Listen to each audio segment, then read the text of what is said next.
Hey, that's fine too. We can just chat.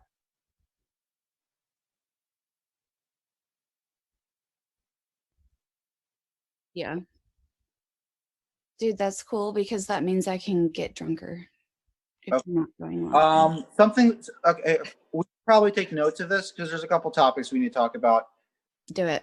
Just when disclosure comes around, when the moment comes, are we going live with everyone? Who can we trust? How do we transfer the information? You know, what exactly do?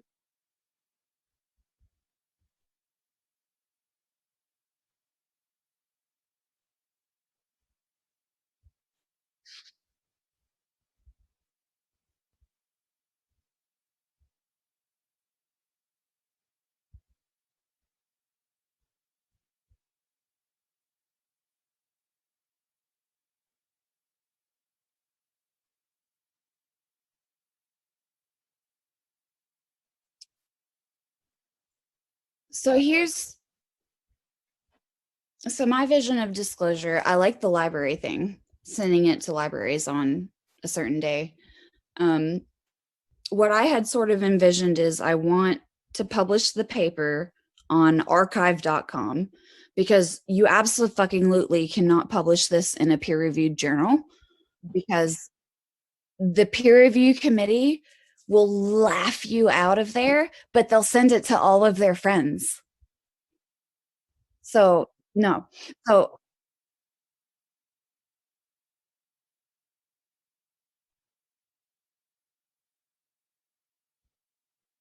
yeah. I say we But I do really everything. sorry, what?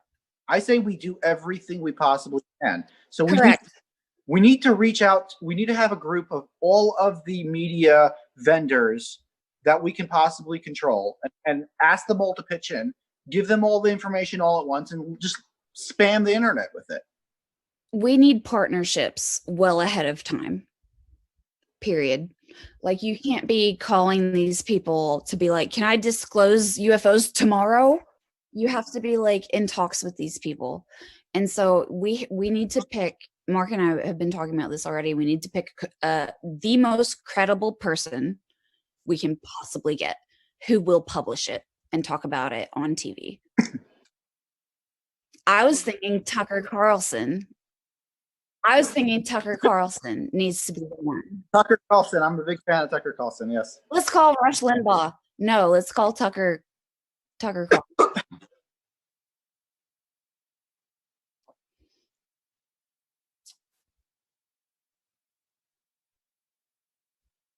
No, fuck Bill. Lufa? No, Lufa? No, fuck Bill. I'm sorry. We'll do it live. Lufa. But that needs to come out also with all the YouTube channels that are relating to this topic. Everyone needs to be on board. And so basically what we need is email addresses. And network. Phone numbers, networking. We need to have an open conversation with all of these people, all of these potential channels, so that it will be impossible to shut us down. So what I want to do, like we've been at the Institute here in Huntsville, we've been like intentionally under the, like below the radar. Like we've been intentionally like spooky, hush hush, don't tell anyone, like we use heady words on our website, but we don't actually say it directly what we do.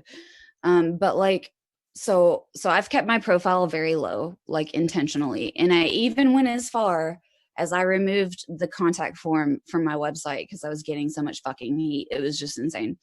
I had to take the contact form off of my website. But like I need like 3 months running up to disclosure to establish myself as a personality that people have seen before.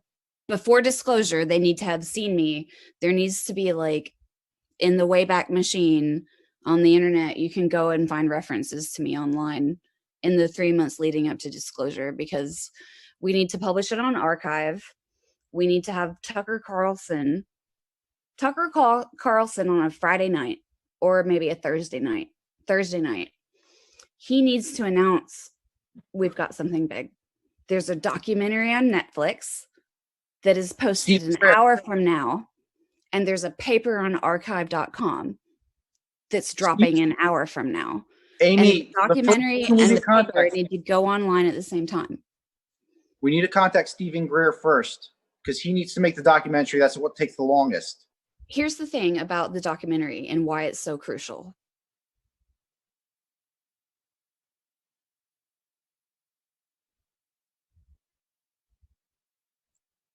Really?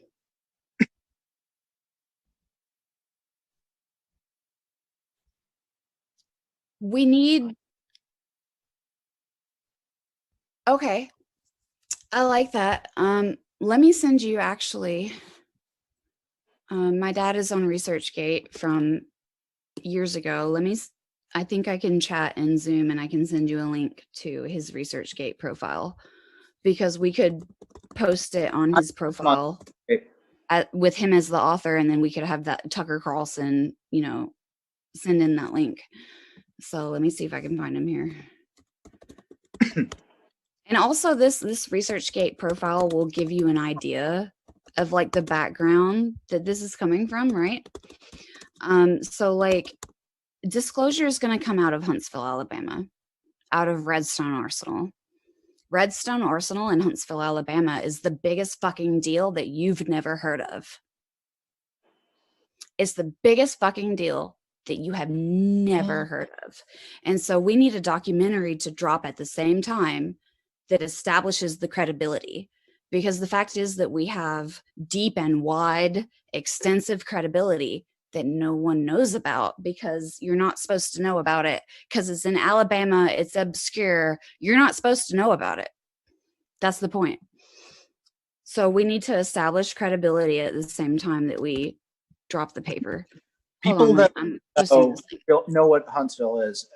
Amy showed know what Huntsville is? Is that what you're saying? I don't think so. Amy showed me not one, but 2 Saturn V rockets there. One was standing up and one was horizontal. People don't know what Huntsville is. Huntsville is the biggest fucking deal on the planet that you have never heard of. No, it is.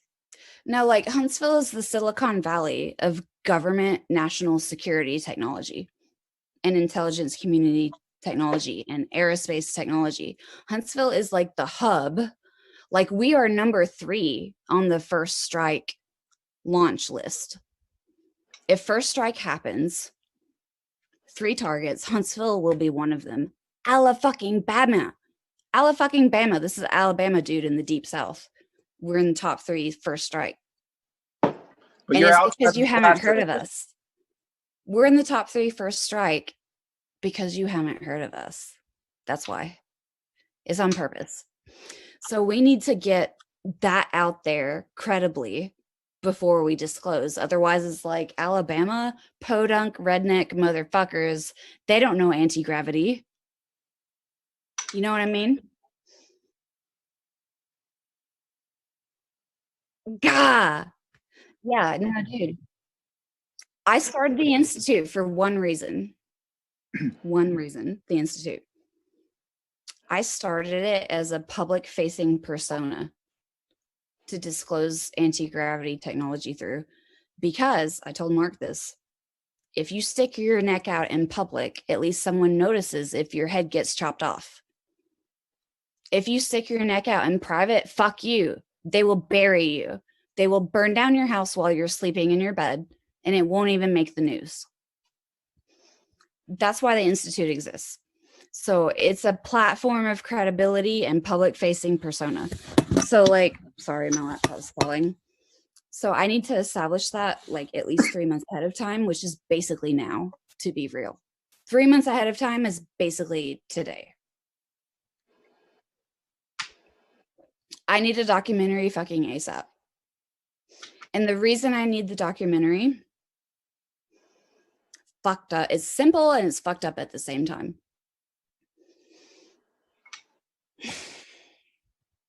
We need to tell the story. Sorry, what?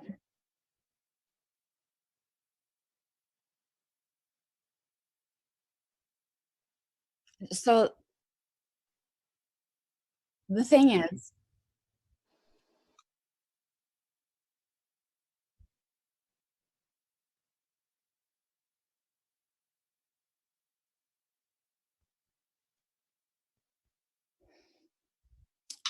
So, do you believe in the secret space program? Do you subscribe to the SSP being real? Oh shit. Hold on. Let me check my fucking Intel notebook to find the correct organization name. I don't know. Hold on.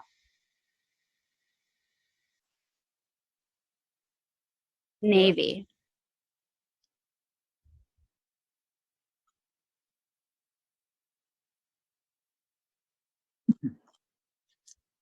I'm talking about specifically, I'm talking about the Military Industrial Complex, SSP, aka Lockheed Boeing Northrop.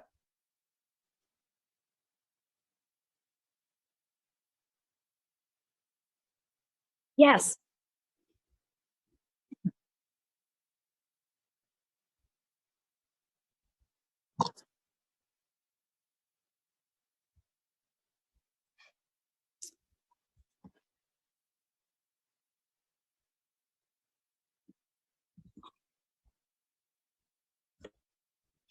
I'm Googling SDI Reagan right now because I want to see what year that was. I mean, I know in general what it was, but I want to see the specific year that was. Strategic Defense Initiative Organization within the U.S. Department of Defense. I'm looking at the wiki here for a Strategic Defense Initiative. Is this MDA? Is this MDA shit? It's got to be Missile Defense Agency. Is the Army AMRDEC Missile Defense Agency? Are they in this? Hold on, I'm looking at the wiki. The U.S. Army had considered the issue of ballistic missile defense as early as late World War II. Okay, so you know that Huntsville is like the hub. So we have THAAD and CRAM, and like Huntsville is the hub of if a nuclear weapon is coming to the U.S. from Russia, how are we going to see it? Most importantly, how are we going to shoot it down? That is all. That is all, both the research and development and the operational day-to-day rank and file we're looking at. The radar shit is all run from Huntsville.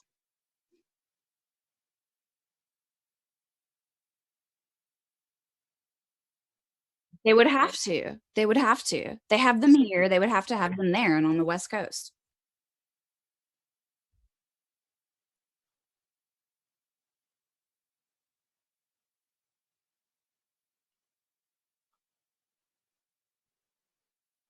Okay.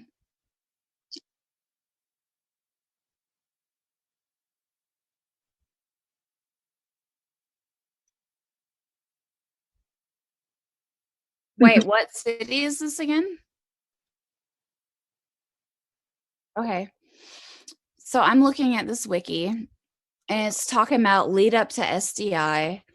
It says Reagan's Secretary of State suggested that a 1967 lecture by physicist Edward Teller, the so-called father of the hydrogen bomb, was an important precursor to SDI. I have the shit here, man. So I have a guy on my team. I have a guy on my team that I employ. And he's like, he came to me I didn't go looking for him. He came to me. He came to me. And he was basically the best friend of Edward Teller. And he was like this guy like basically helped invent the hydrogen bomb, but he's not on the Wikipedia article. He's a neutron bomb nuclear weapons expert from Huntsville, Alabama, whatever. I employ him because he came to me. And this guy is so fucking good at playing stupid. You wouldn't believe it. He's like, yeah, Ed Teller was my best friend and he came to visit me in Huntsville several times before he died, and I invented the neutron bomb. And I'm like, okay, you are an SRI plant. But when I look at this wiki about SDI, I see Bill fucking Dent all over this. Bill fucking Dent. He's on my team. I employ him. He loves me. We're buddies. He acts like he would follow me off a cliff except I think he's a CIA SRI plant on my team. Because he was Ed Teller's best friend. And I asked him, I'm like, Bill, what do you think about UFOs? And he's like, I don't think about UFOs. I don't have any opinions about UFOs. And I'm like, really? Because your best friend is Edward Teller. And Ed Teller gave like Ed Teller was like big into UFOs. I'm like, you can't be Ed Teller's best friend in reality and not be into UFOs. I'm sorry.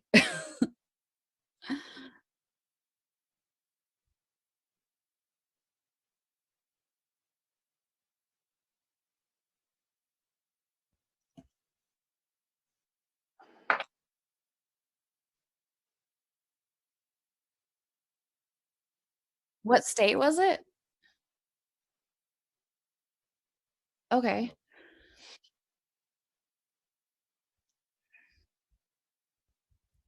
Hold on, I'm scanning through this Wikipedia article and my eye just caught suicide pact. I have to read what that was.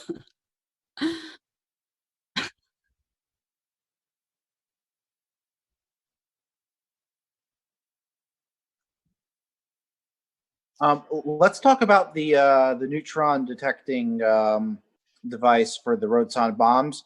Oh God, Bill's bullshitting me. God damn it, he's a spy. Yeah, I mean, he still has some use to the institute. He has He's the a subject matter expert. He's a subject matter expert. I think I could work with Bill and really figure out if he's a spy. And You would also like Bill. work with the project. Your dad liked my idea, and that's fine. Jeremy, get this. So, Jeremy, get this. Listen to this. So the other night, Amy took me to the airport, and we were chatting right before security, and they called my name for the plane. I got to security. All the agents were on break, whatever. I ended up missing my plane. So we ended up staying another night at Amy's house, and her dad ended up taking me to the airport because she had some crazy meetings and stuff. But the night before, right when I got there, they started talking about this project to make a neutron ray. And me and Amy were talking about the day before. She actually read me in on the project. Basically, you're using neutrons to detect ordinances under the ground. But basically, neutrons are, the subatomic particles, and they release gamma rays. So there's a couple ways of doing that. And the problem is that when a neutron generator, other than nuclear stuff, but a real neutron generator creates neutrons in 360 orb. So the neutrons you're getting, they're going in all freaking directions. Like an incandescent light bulb. Yes, pretty an incandescent light bulb, exactly. Yeah. So her dad was saying the only way to get a beam out of it is to have the spins going one way and the spins going the other way, at 180 degrees. And you know what I told him? Dude, that's Al's a fan. Al's a fucking fan. Fuck him. That dynamic nuclear orientation is exactly what I'm doing right now. I said, listen, I showed him the shape in the air. I didn't even have a whiteboard. I said, all you got to do is a circle with two cones in the center, and make that the entire length of the accelerator. And then you have two separate electromagnets, one south-north and one north-south, basically opposite. Hit it with microwave frequencies from the side to orient all of the hydrogen atoms, and boom, you got yourself a neutron ray. You know what his response was? It'd be very fucking heavy. Practical to the end. But then I said I have this company in Germany that can do 99.95% pure iron. It's very expensive, but if you do that, you can drop the weight dramatically, probably by like 75% for the iron at least the iron mass. Yeah. The Alzafon thing is crazy. I guess Jeremy's totally on, he's on the same page with Alzafon, right? Jeremy's on all different pages. He's on all different pages. Okay.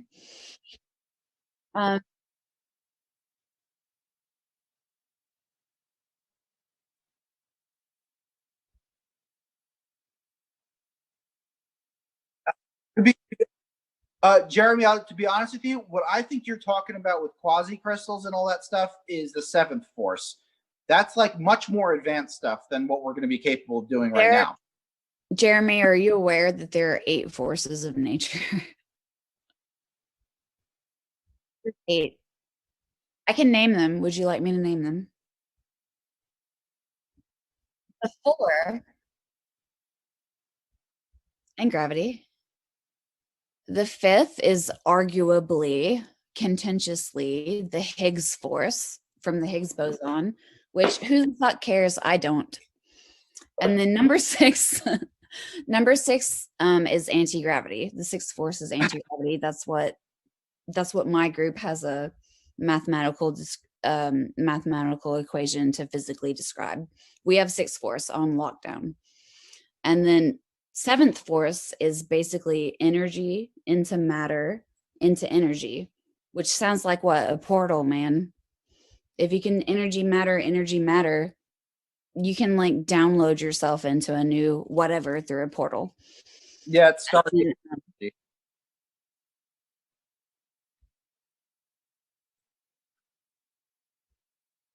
Yeah.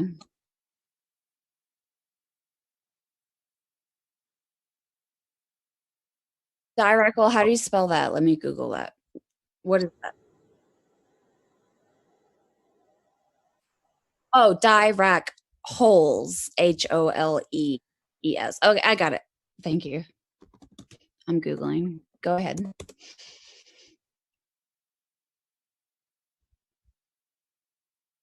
Negative energy. I see it on Wiki. Got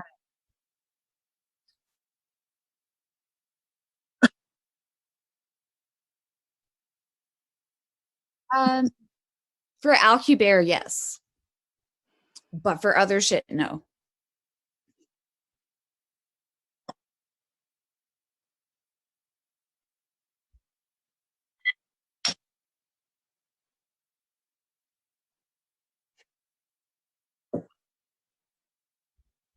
Can you describe what squeezed light is so we're on the same page?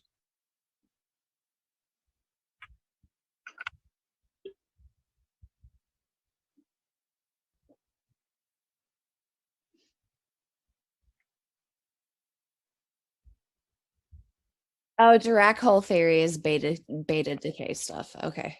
I'm looking at the wiki. John Wick extended Dirac hole theory to cover neutrinos, inducing the anti-neutrino as a hole in a neutrino Dirac sea. Fuck, what does that mean?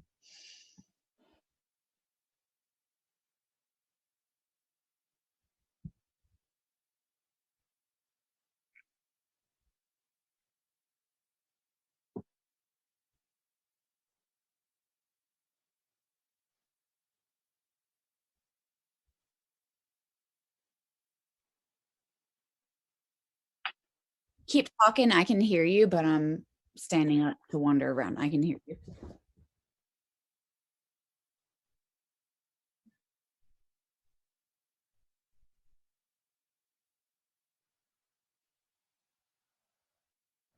Okay. If you let me let me go through this in my head. If you have a beam splitter, aka like the single slit experiment, right? The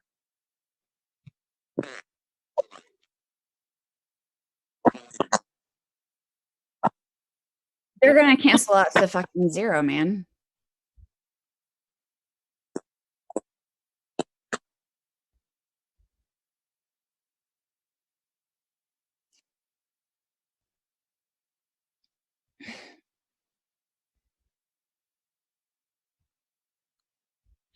Pause.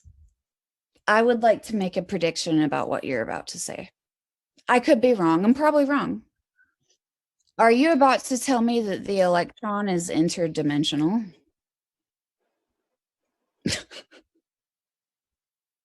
Go ahead. I'm sorry.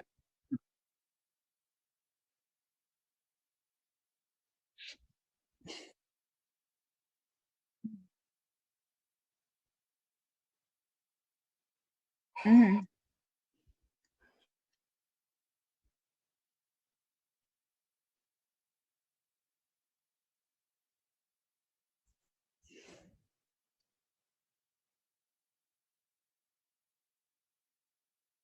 Conservation.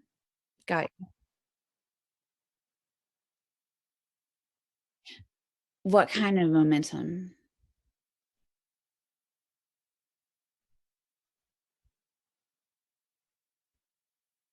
The vacuum?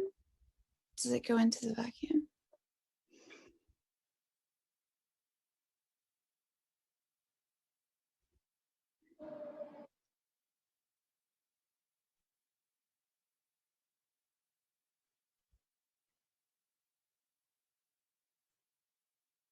Yeah.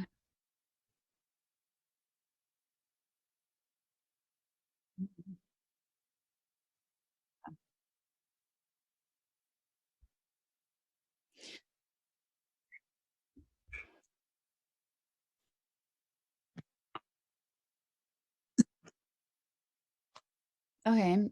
You made it coherent.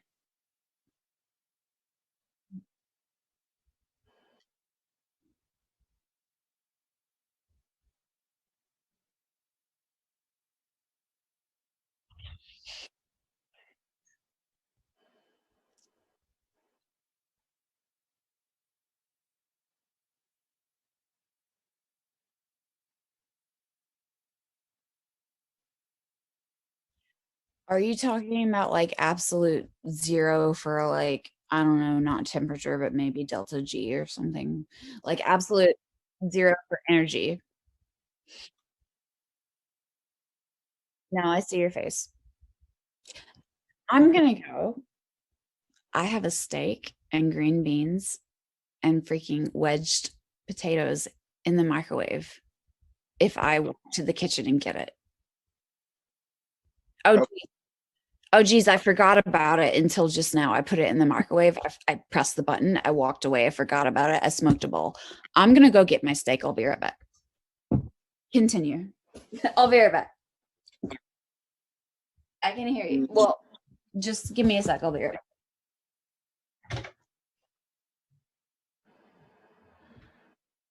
Okay, Jeremy, is that the smartest person you've ever met in your life?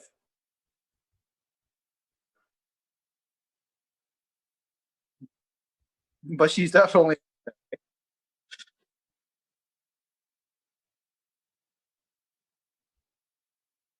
okay.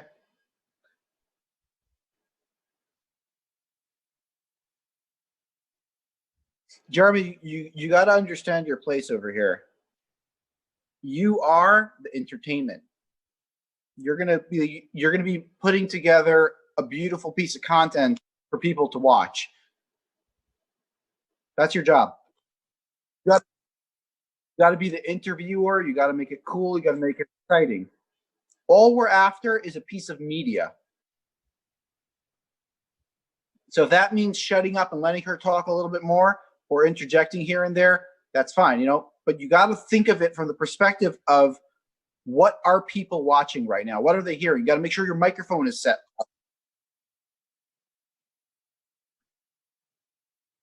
She, she can talk nonstop. Like it's insane. I got headache.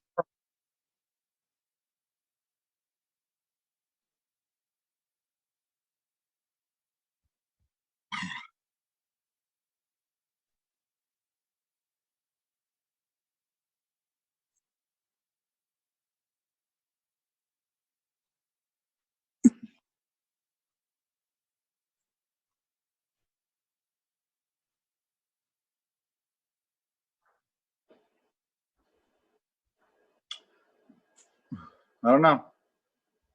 I really don't understand the seventh force. I'm trying to figure out the sixth force right now. But I think it has to do with coherent matter. Or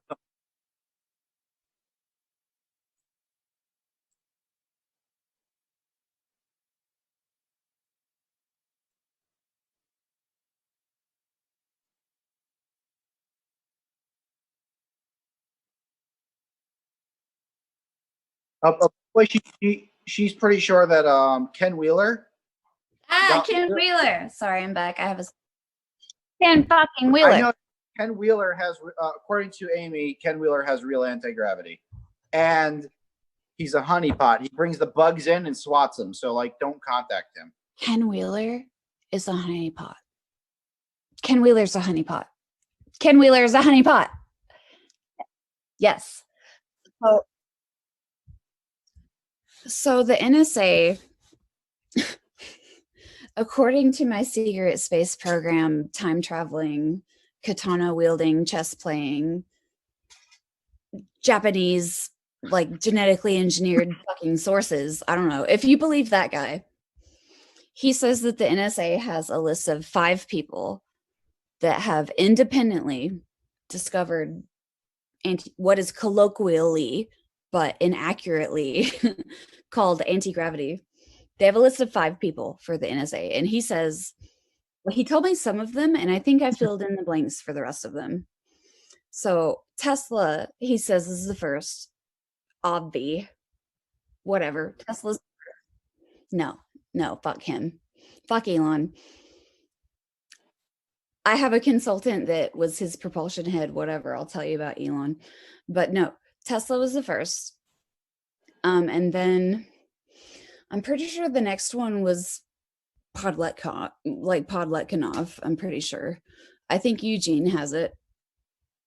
And then the third one was, let me think.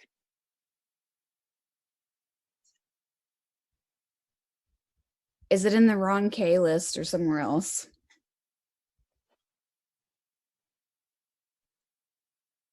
Oh, you know about Ron K.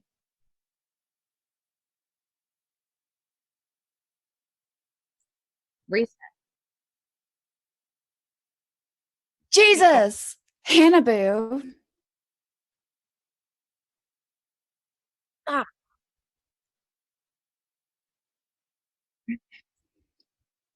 Okay.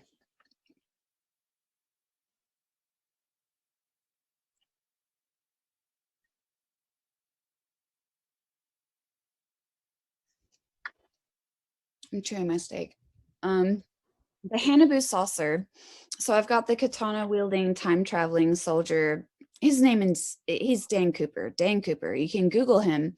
He's on podcasts talking about how he's a time traveling sword wielding, chess playing, whatever. He offered to mentor me in chess so that I could settle international disputes with chess.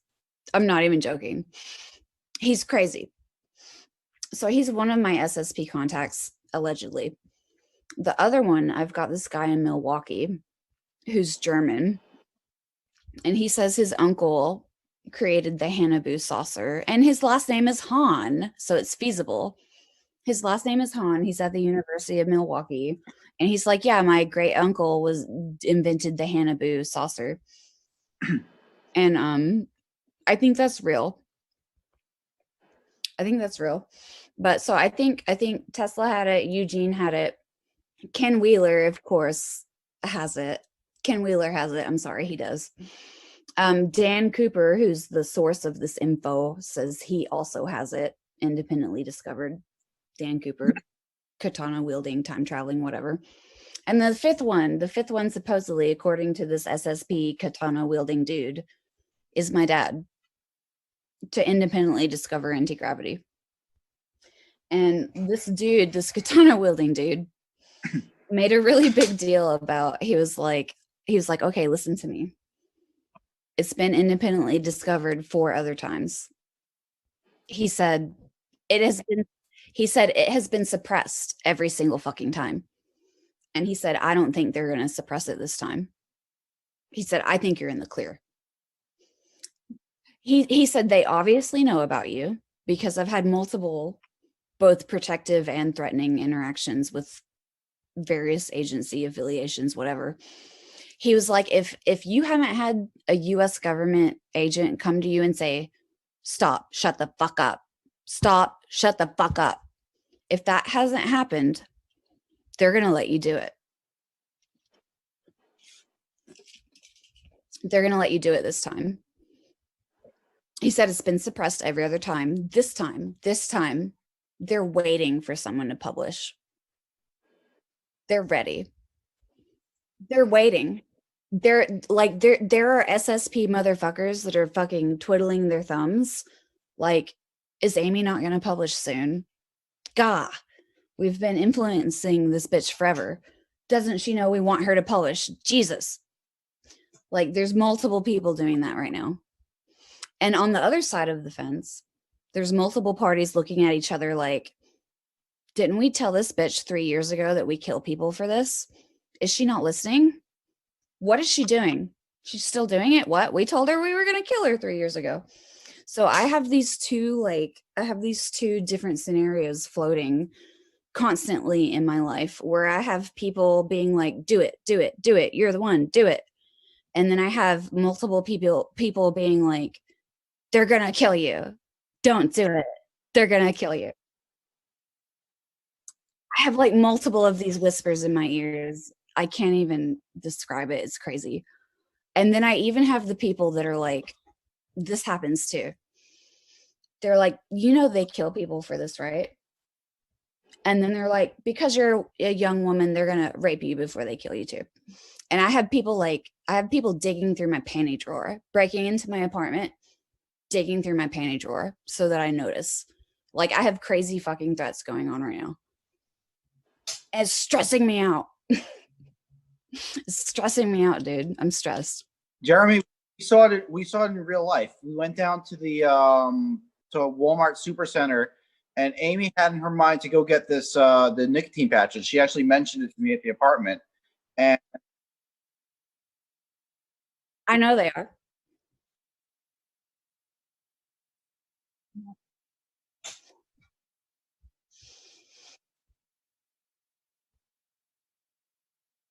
Mm-hmm.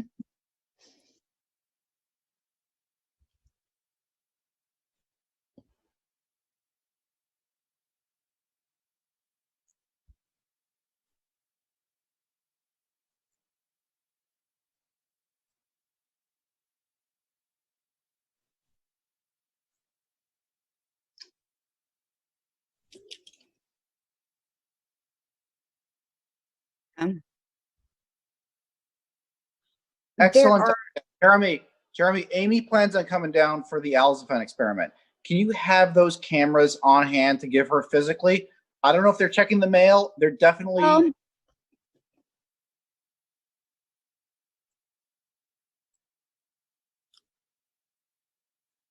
Well, so I was living in an apartment with my ex-boyfriend for 6 months, right? I moved back home with my parents because of this shit. Because people kept breaking into our apartment and they would only do it when we were gone together in the same vehicle. Like, he and I would leave in the same vehicle and then we would come back together.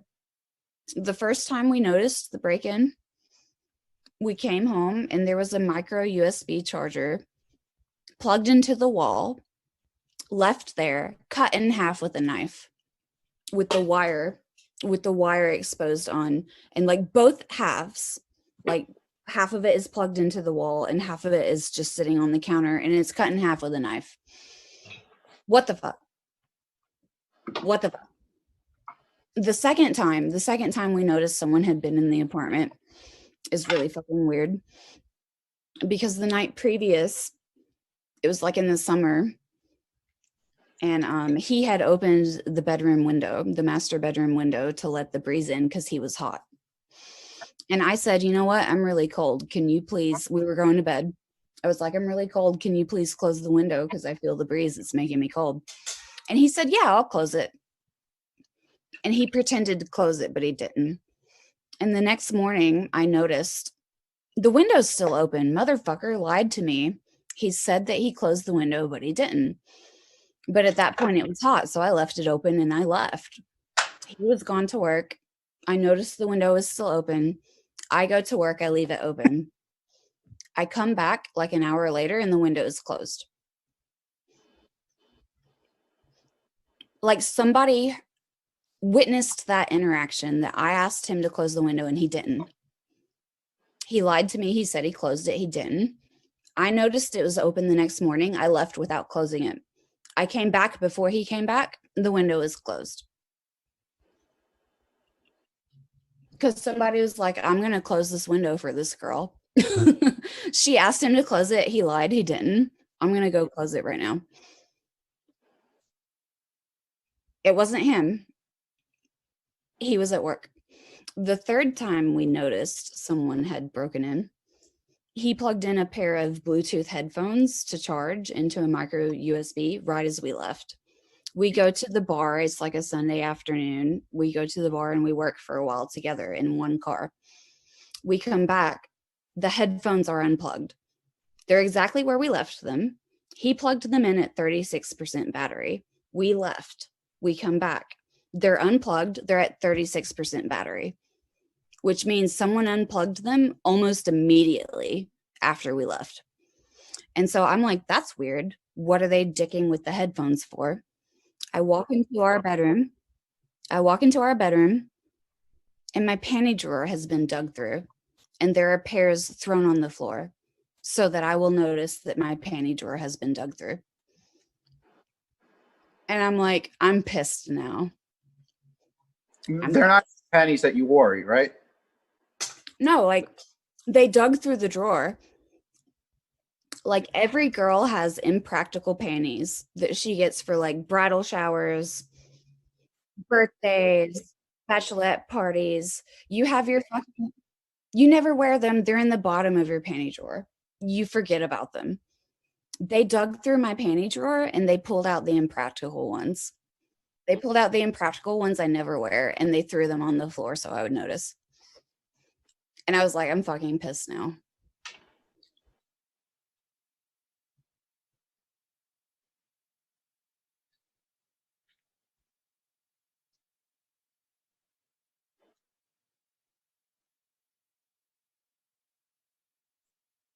No, dude. It's fucking real. They have touched my panties. It's fucking real. No, but they're not doing it because they're not doing it for that reason. They're doing it to fuck with Amy. No, and it's they're like, do it to me too. Jeremy, did you see those emails I sent? Those emails I received about talking about my daughter? No, not my damn, parents. that's bad. No, they're going after my daughter. Yeah. Yeah, I don't know if it's a threat, if they're just trying to fuck with me, but they sent me an email with an invite to edit a document. So I opened up the document. The document was called the Falcon Space Camp. I opened it up. It's basically kids between the ages of 8 to 11, and Ashira is 8, can go on this adventure of a lifetime, millions of years in the future, with the USD Hawkeye, United Space Command, probably Hawkeye time machine, millions of years in the future. Are they with a robot? What the fuck is going on here? So I actually contacted them, and I was like, straight out from the beginning, I am open source. I said, I don't know if time machines are possible. It's kind of, I believe it. I just wanted to explain to them that they probably made a mistake here because I am Falcon Space Program, not the Falcon Space Program, which was the email that they used for it. Basically, people went to extreme lengths to fuck with me. That happens, man. I'm sorry. Something.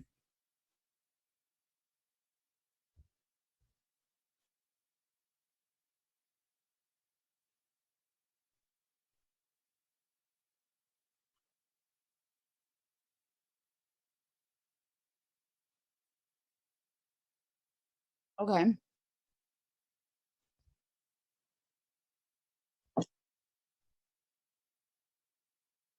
Who's Dan? Okay, never mind.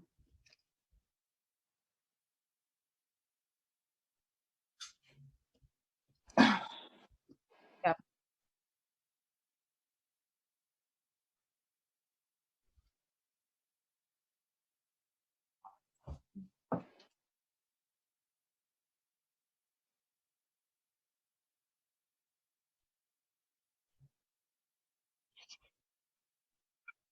Okay.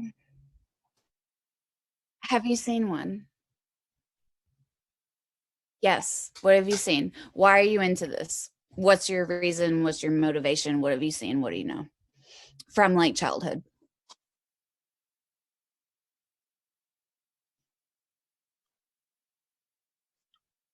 Yeah.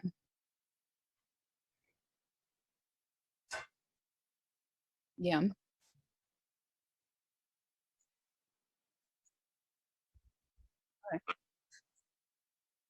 Yeah.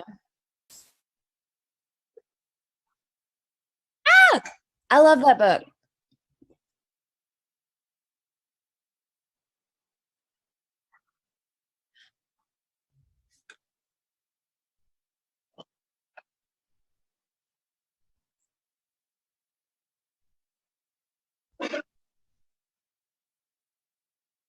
There is there's plenty of room at the bottom. There's plenty of room at the bottom, man. Been there, done that. Okay.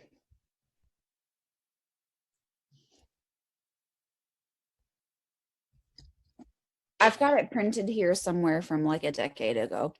But really? I was asleep. Mark was like, we should go. You need to watch Jeremy live. And I'm like, I'm really? I was like, I'm fucking tired. I was like, I'm fucking tired. I'm going to bed. I'm sorry. I met him in Huntsville.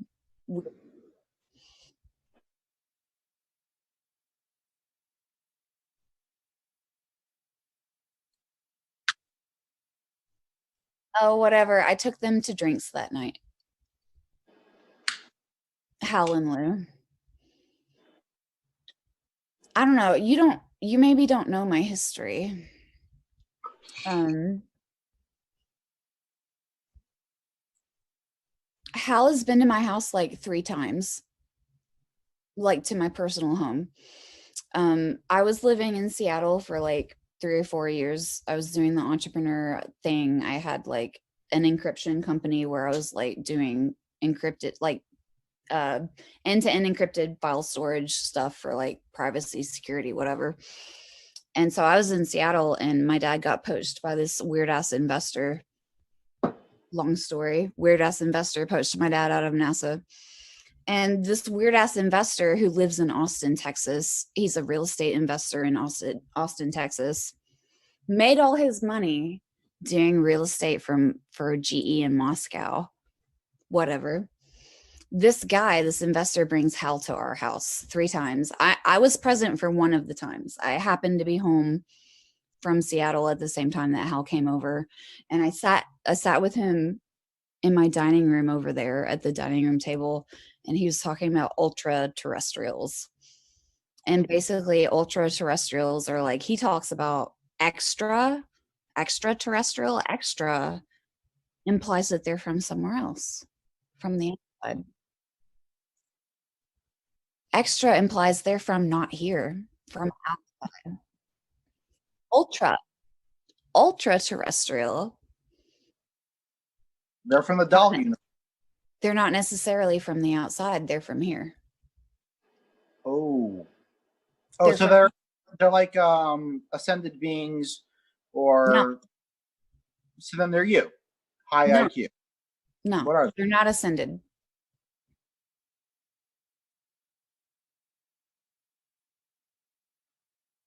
They look like you and me. They look like you and me.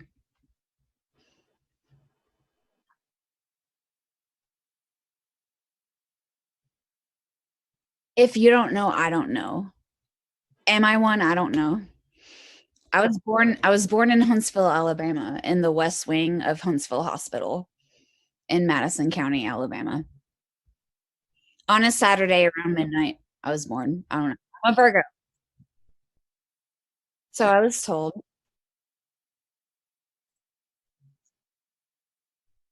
So I was told, which is funny. My current gynecologist, OBGYN, the man that does my pap smears every year, gave birth to me in Huntsville Hospital 32 years ago. It's like my current gyno did my delivery 32 years ago for my mom. It's some small town shit.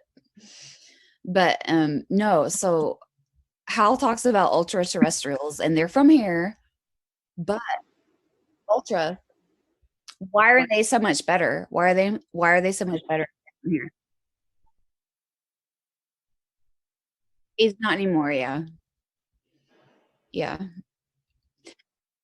Ultra.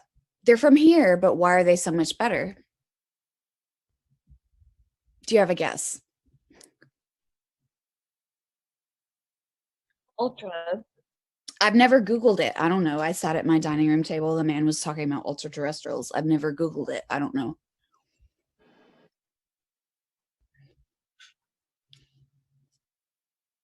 Keel with a K? I don't know anything about that. I was telling Mark tells me about these conspiracy theories, and I'm like, dude, I have never been interested in aliens. I was born in Huntsville, Alabama, to the technical lead of the PRL. I'm like the propulsion princess of Huntsville, Alabama, the propulsion capital of the world, totally by accident. 100% by accident. I was born into this shit. I have not sought out any information about aliens whatsoever. I've sought out zero information about aliens.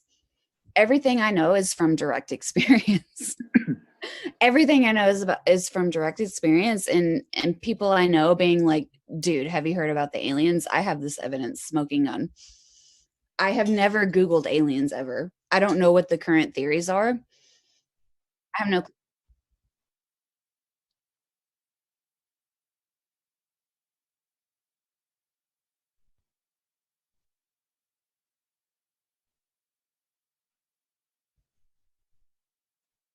Well, so the ultra terrestrials, I'll just tell you, the ultra terrestrials, I think, have you heard of the P-52s and the P-47s? Do you know what that is? They're us from the future. They're from here. They are you. They are me. They're from here, from the future. P-47 is present plus 47,000 years. P-52 is present plus 52,000 years. And basically there's a calamity, right? So there's like a apocalypse scenario in the near future. It wipes out most of like everything, man. And there's the ones that go underground and survive, right? And then there's the ones that somehow stay on the surface and miraculously don't die. And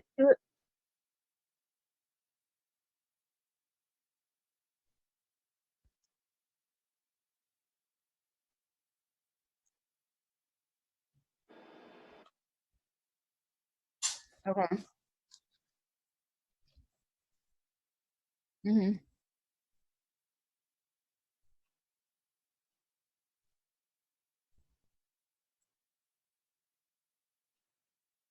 Okay.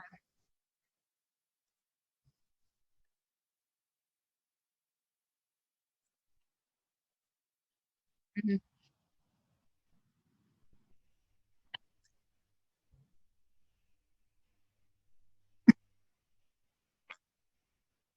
I probably know who it is. Keep going.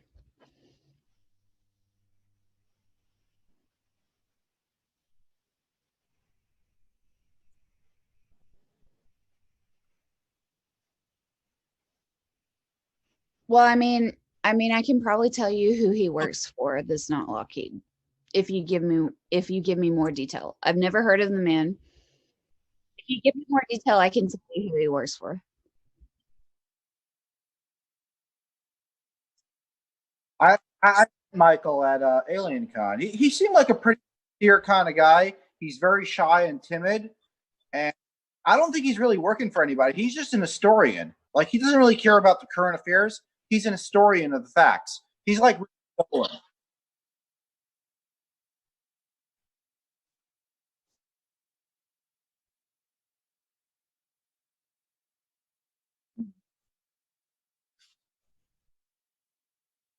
Mhm.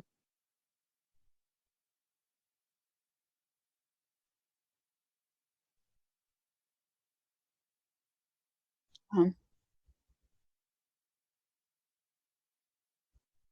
Mm.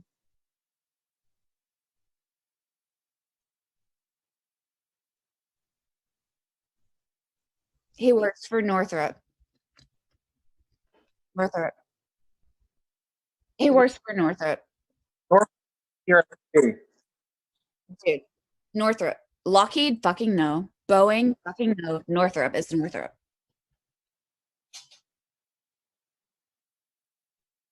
It's Northrop.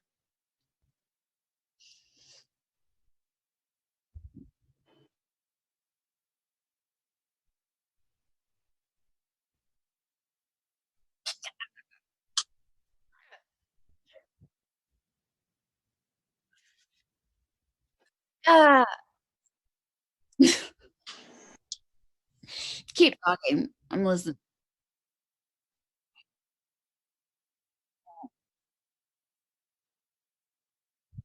God. Wait, months before what was happening?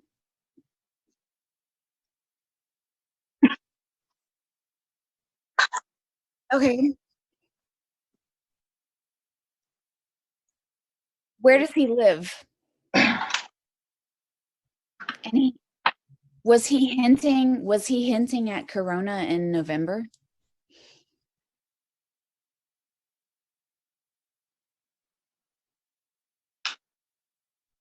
Or what? It is. What do they say?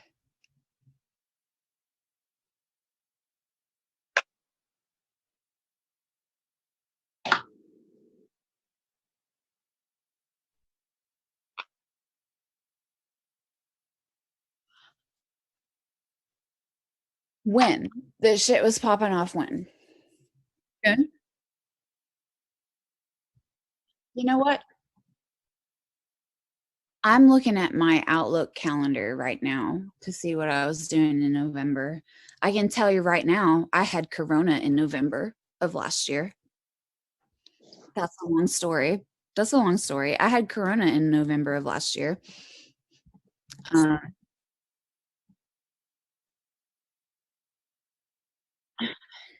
December 16th. What was I doing then? Hold on. Here it is in my Outlook. Plasma thruster discussion. Okay, I was negotiating with Maxar about selling them a plasma thruster patent on the 17th of December. And then let's see what else. Deborah, the CEO of the Space and Rocket Center, had her retirement party the 18th. What was the week before? Let me look. Not much. I had Corona from September to January. I got Corona in September of 2019. I was in Vegas at DEF CON. I got Corona at DEF CON in Vegas in September, mid September. It was fucking crazy. I thought I was going to die.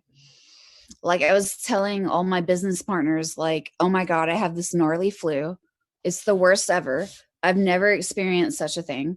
Like, I would stand up out of bed and be like, fuck, I have to lay back down because I couldn't stand. I couldn't stand.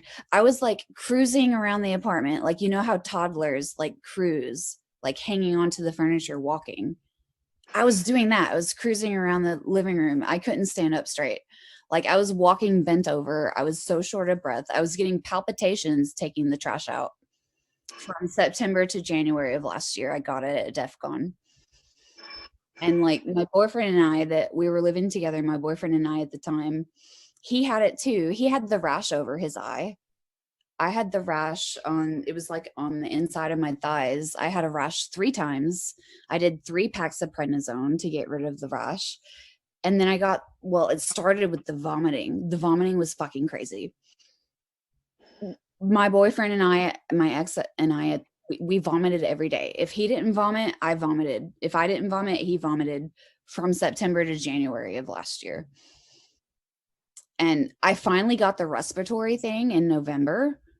And then I ended up in the ER December like 30th with like all this mucus in my lungs. Like, it was the thickest mucus I've ever experienced. Like, I didn't know it was in there because it was so thick it wasn't moving when I was breathing in and out. So there was no rattle because it was so thick. I was just, just like this thick, clear mucus. I thought I was going to die. I had corona from September to January. I finally got over it because I broke up with him. I social distanced because we were giving it to each other back and forth from September to January. Like the 3 rashes I got was 3 reinfections. He reinfected me 3 times. I reinfected him. I did 3 packs of prednisone for a rash 3 different times, and then I ended up in the ER. And it didn't go away until I broke up with him because he was a fucking rage machine douchebag. Rage machine douchebag. I broke up. The minute I moved home, well, because the break-ins were happening at our apartment together. So I broke up with him. I moved home to my parents' house to get away from the break-ins. And I was better immediately. As soon as I social distanced from him, we stopped passing it back and forth forever. And I finally got over corona.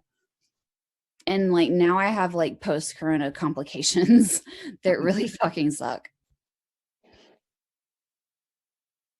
You're going to see, listen to me, I said it first, in 6 weeks to 2 months to 3 months on CNN, Fox News, you're going to see that post-corona complications are going to kill more people than the initial infection. More people are going to die from the complications after recovery than died in the original infection. I'm here to tell you, because I barely fucking made it. I barely made it. Everyone's had it 2 or 3 times already, but the post complications, there's going to be a whole wave. There's going to be a massive wave, like 3, 4, 5, 6 months after infection. I had it in September. I had it before anyone had it. The people that they're studying right now contracted it in February or March. I've had it since September. I know what the post-COVID complications are. They really suck. They really suck really bad.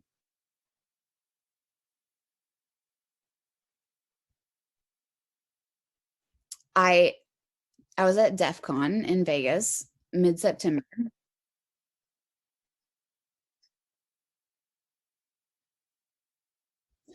The antibodies don't even help, man. Like I've had it so many times. I have antibodies at the wazoo. I keep recontracting it. It sucks. Amy, look at that.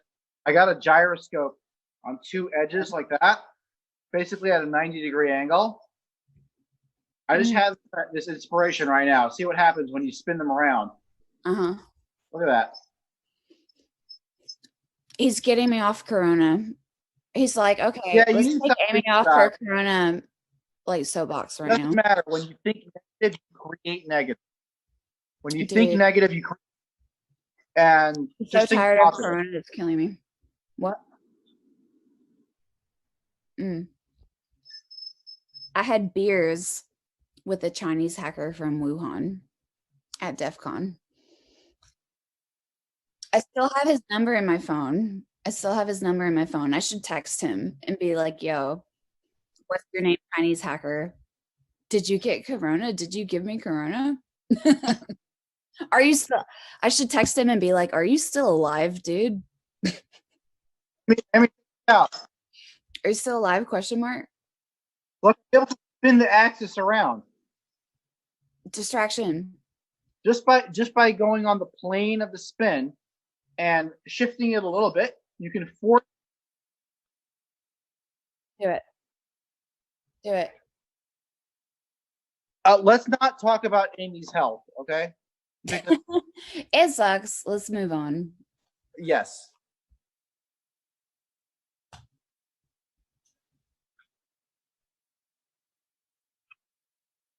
Ah.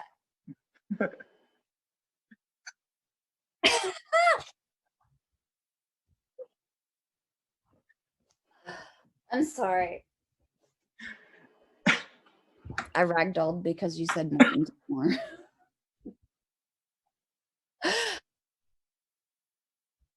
his job is to publish null results, man. Hold on, I spilled my beer. Hold on, just a second. You said Martin Tamar, and I spilled my beer. Oh, fuck. No, I know Martin. He's paid. Sorry. Oh, dude. Yeah. Okay, so Martin Tamar has the most advanced, the best funded, the best equipment, the best money, cash money of any anti-gravity research on the planet. He's funded by the German Air Force. All he ever publishes is null results. That's weird. He has the best equipment, the best lab. He has a fleet of fucking grad students. Germans no less. They're good at this. He has a fleet of German grad students. All he publishes is null results. What's up with that? I can tell you what's up with that. I met him in 2018 at Estes Park at like, you know, Jim Woodward, the father of the Mach effect, whatever. Mach effect, Alcubierre, Jim Woodward. Okay. Okay, so Jim has this like invite only conference that's in Estes Park every 2 years. So it's like whatever. Actually, I have my badge from it. Hold on. Are you aware of this? Hold on, let me show you my badge.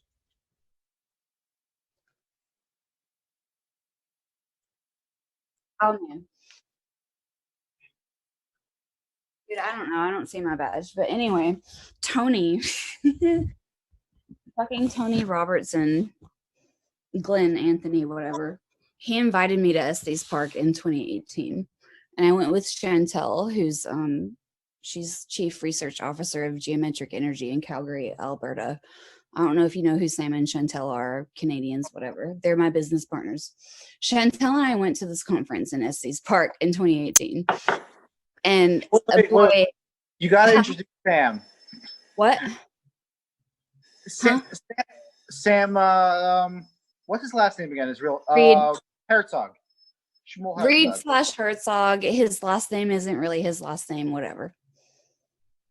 Okay. Show him his last text. Yeah. Oh. He was contacted by extraterrestrials, whatever. So I went to this take down a video of the ARV, basically real footage of the ARV taken from the ARV flying past Saturn, and it's all in black and white, old style footage that you got by completing the Quinine puzzles. The second. This is a tangent. This is a tangent, but are you aware of Cicada 3301? You know Cicada Reddit Cicada hacker spooky. Are you aware? Cicada? Okay. Okay. So like 5 years ago, there was this thing called Cicada 3301 or 33 something. It was on Reddit. It was a whole bunch of cryptographic puzzles. And you had to like solve the puzzles, and the winner, like the answer to the puzzle sent you to another puzzle, sent you to another puzzle, sent you to another puzzle. And at the end, there were coordinates.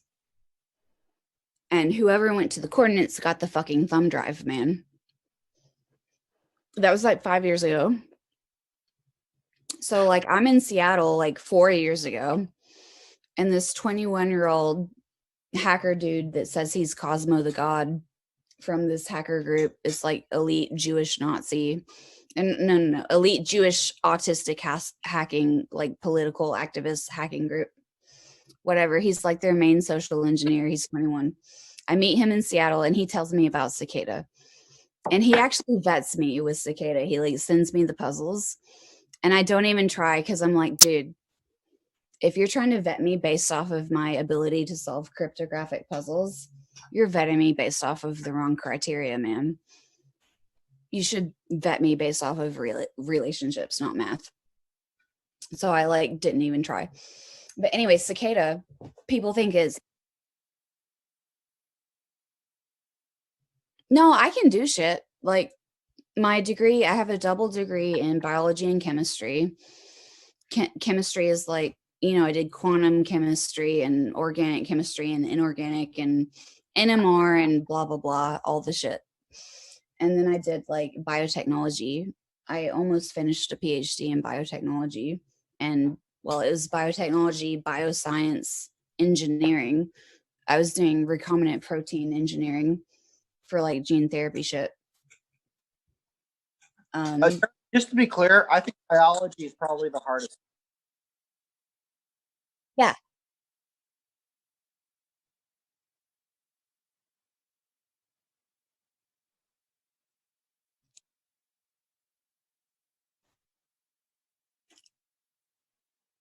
Yeah. He sent me the puzzle. He sent me the link to the puzzle. And he was like, I think you know more about computer science than you let on, biologist fucking bitch. I think you're a hacker and you're not telling me. And I'm like, dude, no. I'm a biology chemist, biotechnologist from Huntsville, Alabama. And I have a history of electrical and mechanical engineering. And I worked at MRDEC. I worked for the US Army. I was in the Weapons Sciences Directorate, but then I transferred to biotech. He was like, I think you're a computer science hacker and you're just not telling me. And so he sent me these cryptographic puzzles. He's 21. He's from Cosmo the God, a Eugene Nazi. I don't know. You can Google it. And I didn't even try to solve the puzzles because I was like, dude, if you're trying to recruit me to some kind of secret shit based off of me solving some puzzles, you don't get my value. You don't get my value. And I'm not going to even try because you should recruit me.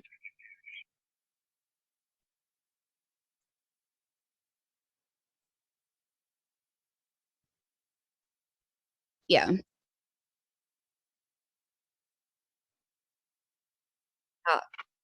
So Sam actually got to the last stage. Okay, so there's a new Cicada. So Josh, the social engineer for the Autistic Jewish hacking group, he tells me about Cicada 5 years ago. And he's like, there's an AI, and if I talk about it out of line, the AI will know and the AI will punish me, blah, blah, blah, CIA, Cicada, cryptographic puzzle shit. And then 5 years later, as in 2 months ago, there's a Cicada 2.0 on Reddit with new puzzles 5 years later. Amy, you're an autistic Jewish girl too. That's hilarious, isn't it? Yeah. It's like the punchline to the joke. But it's the punchline to the joke. Figured out that she's Jewish? What? We figured out that she's Jewish through genetic testing. So Judaism follows the mother line, the maternal line. Amy's great grandmother was given up in an orphanage in Nazi Germany, and she has that exact percentage of DNA that is Jewish. So we're trying to get her mother to do a genetic test. If the mother I'm like has a secret Jew out of Jewish DNA, then it's clear, 100% clear that that line of mother to mother, yeah, they're all Jewish. I was raised believing I was English, Scotch, Irish, Anglo-Saxon, mutt. And then I did 23andMe.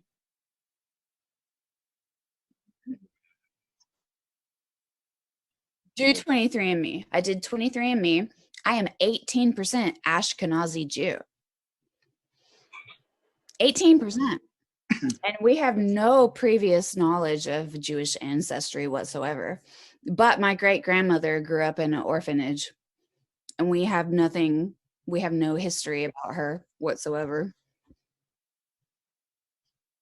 Anyway, so Sam solved the puzzle of Cicada 2.0 5 years later, and he got the coordinates, and he went and he got the thumb drive. And on this thumb drive was like a whole shit ton of videos of like black and white grainy, like through a porthole. You know, it looks like it was taken 60 years ago video through a porthole of like the rings of Saturn and like the moons of Jupiter and shit like that. Like black and white footage. And he posted them on YouTube and posted the YouTube links on Reddit. And so it was this whole big thing about Cicada 2.0. And I wanted to show them to Mark like a week ago. Cicada. Jeremy, we're living on one of the only planets in the universe that has internal combustion engines working with GPS systems. Yeah. Yeah. Fucking insane.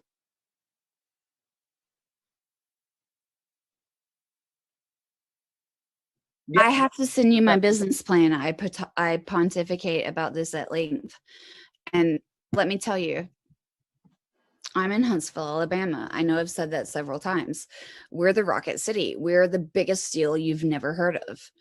Von Braun was here and we won the space race. We developed the Saturn V here. We built the Saturn V here. We won the space race here in Alabama, whether you've heard of it or not.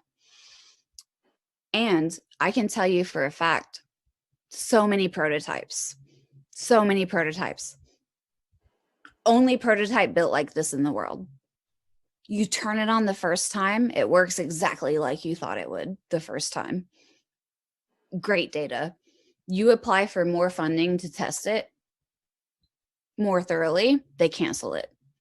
It goes to NASA divestment. It goes to the auction block.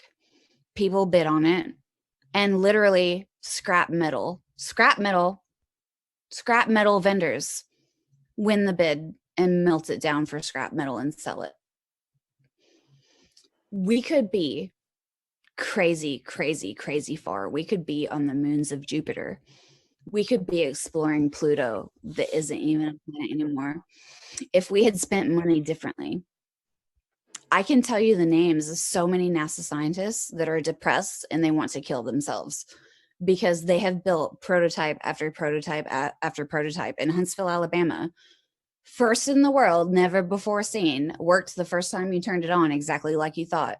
And it was canceled and melted down for scrap metal. It's I crazy. wonder if they have any neutron beam generators there. I don't know. Bill is lying to me. I can't tell. Bill's a really good liar. I can't tell. Amy, I'm telling you, it's possible. I think we could do it without Bill, but his knowledge would probably be useful.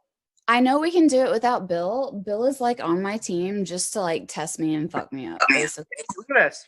I literally have the power supply right here that you need for a neutron generator. Right next to me. Actually, So Jeremy, I was homeschooled through this group called Covenant Christian Academy. I was in public school in Huntsville through the first grade. We moved out to the country.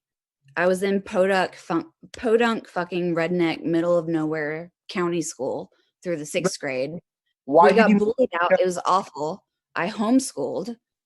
Jim Ashburn, the inventor of YBCO, was a homeschool dad from my cover group. Sean Bellina, MK Ultra motherfucker. His parents were both OBGYNs for MK Ultra, and he was raised on LSD from the age of 6. Was a CCA homeschool dad. Bill Dent, the best friend of Edward Teller, neutron bomb inventor, was a CCA homeschool dad.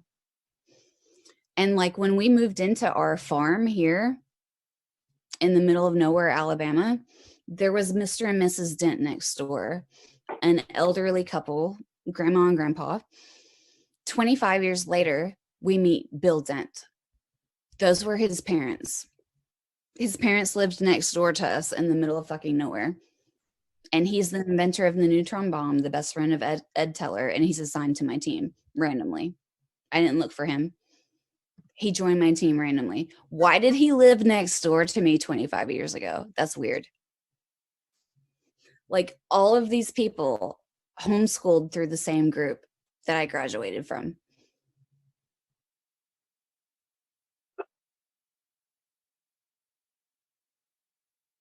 Oh, sure. No.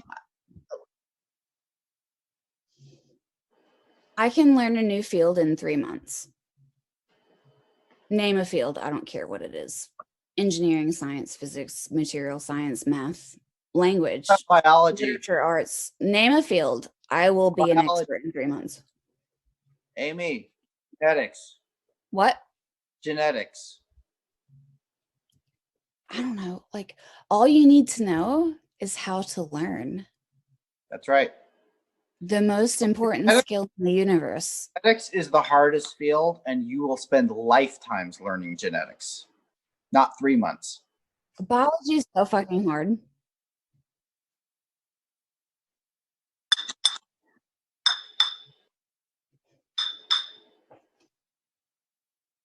You need a beer. Beer me. Go get a beer. Beer you. Beer me. Go get a beer. Jeremy's like, I'm stressed out. I'm stressed.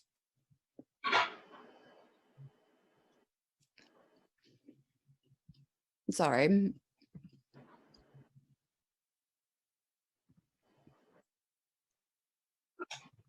What do you have? So I want to do a Reddit AMA. I want to be like, I'm a time traveling, world saving, prophecy fulfilling bitch. Ask me anything. Ask me anything. I don't know.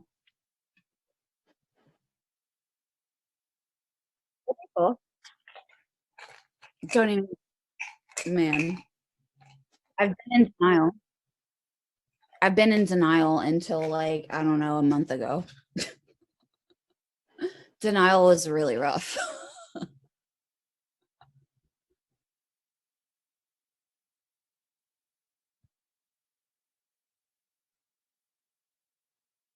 I'm Googling him. I'm Googling him. Hold on. Michael Stratt.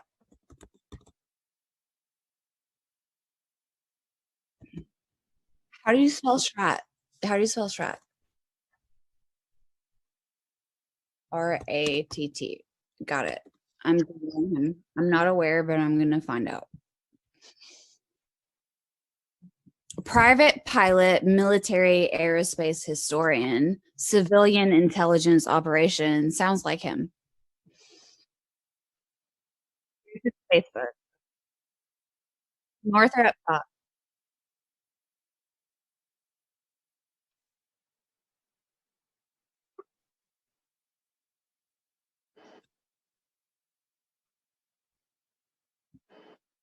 Wait, you're saying he had COVID in December?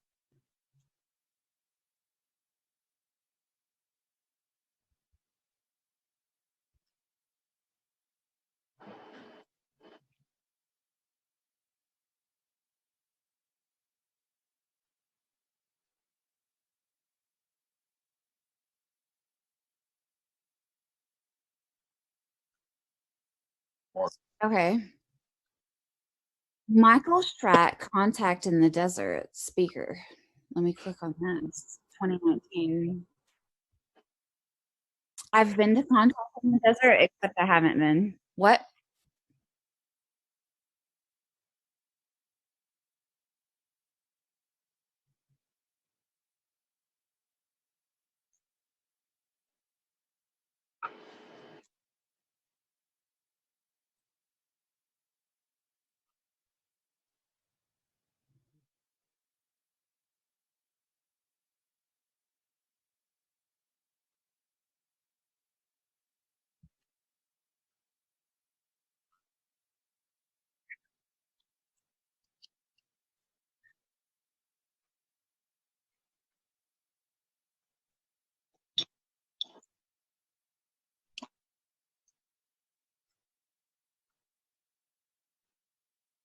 The Mansfield Amendment.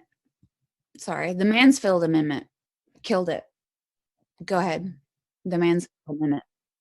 Yeah. The Mansfield Amendment, around that time, they passed a law saying that the military cannot investigate anti-gravity, period. Jeremy, this was on my this was on my YouTube video too. Yeah. I copied it from her, but yeah, that's what cut it off. Charles Babbage and the Mansfield Amendment. It was made illegal for the military to investigate anti-gravity.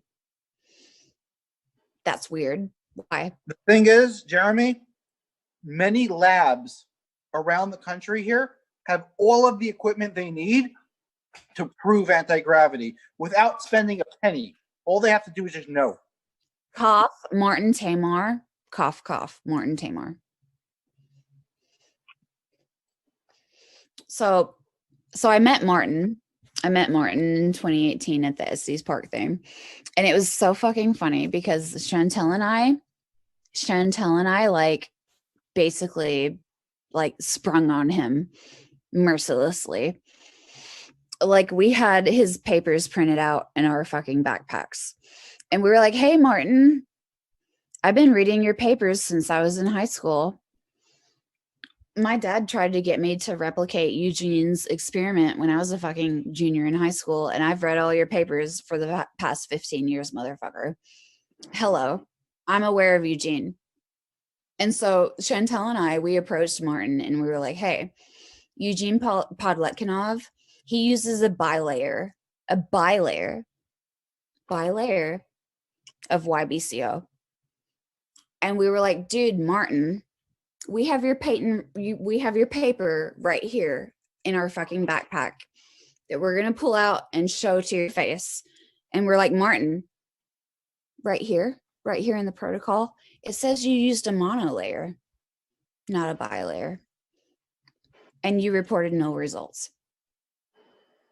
And we were like, yo, Martin, how do you expect to get the same results when you use a monolayer and not a bilayer like Eugene did? And then I like stood on my fucking soapbox and I was like, hey, Martin, aren't you aware that the most interesting phenomenon in the world happened across gradients, happen across junctures of delta differences?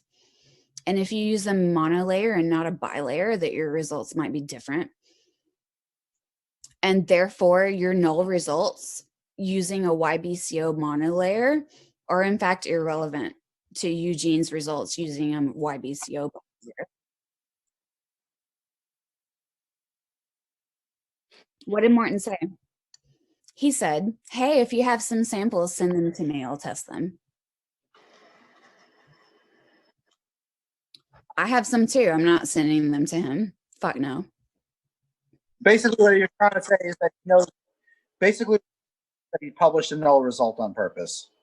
No, Martin Tamar is funded by the German Air Force to publish null results.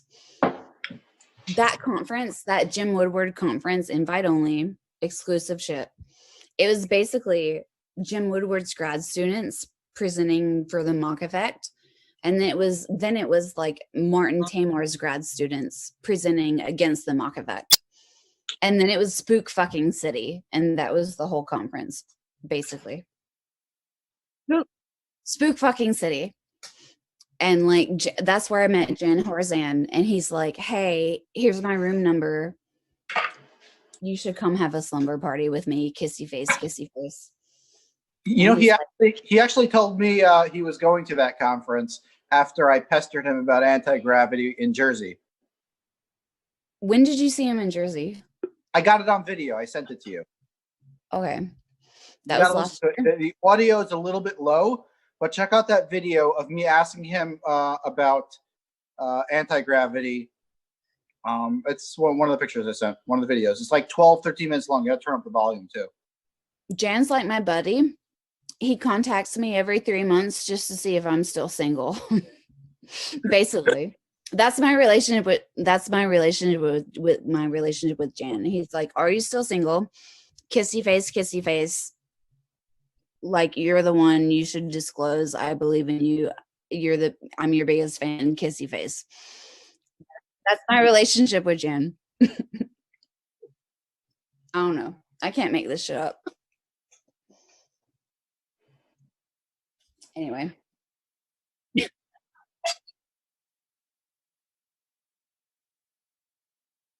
No.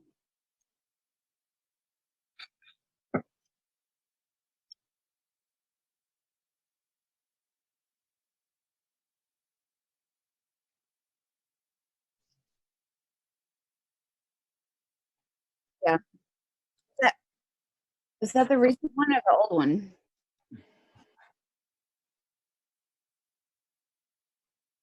Is it the one where he talks about like, he's like, the scientist comes in and he's smoking a pipe. And he's like, I won't say the guy's name because you're not supposed to smoke a pipe in the lab. But he talks about how the pipe smoke like went over the experiment and there's like a vortex in the smoke. Is that the one you're talking about?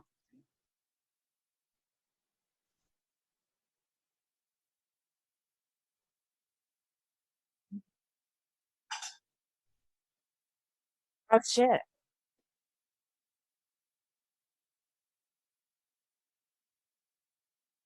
I recall.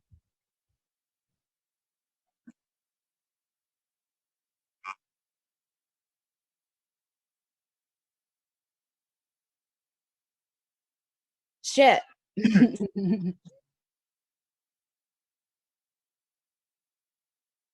I remember.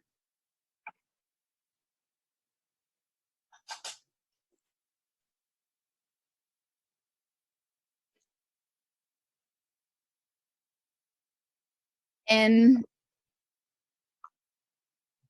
in 2000, let me think. In 2004, my dad tried to get me to do the Podeknov experiment for the science fair. And I was like, LOL, I'm going to do gene therapy and biotech now. And then I went on to spend a decade in biotech. And now I'm back on the fucking anti-gravity, man. They pull me back in. No, she goes for what's hard. Gene I have no idea. Gene therapy is a lot harder than anti-gravity. Anti-gravity is less sophisticated than GPS. That's why I keep on telling you, we're the only planet that got internal combustion engines running with GPS systems.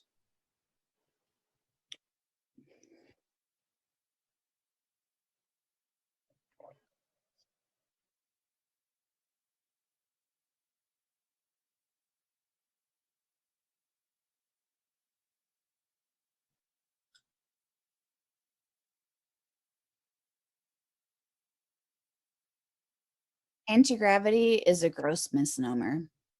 It's really super misleading. The term anti-gravity is really super misleading, barking up the wrong fucking tree, totally wrong, misleading.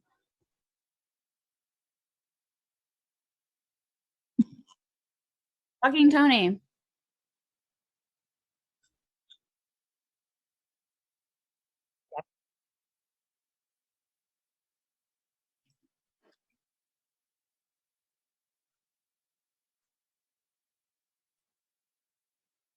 Okay. So this is my life. So so my dad was the technical lead of the advanced propulsion lab at NASA Marshall, again, the propulsion capital of the world. And I was a little, yeah,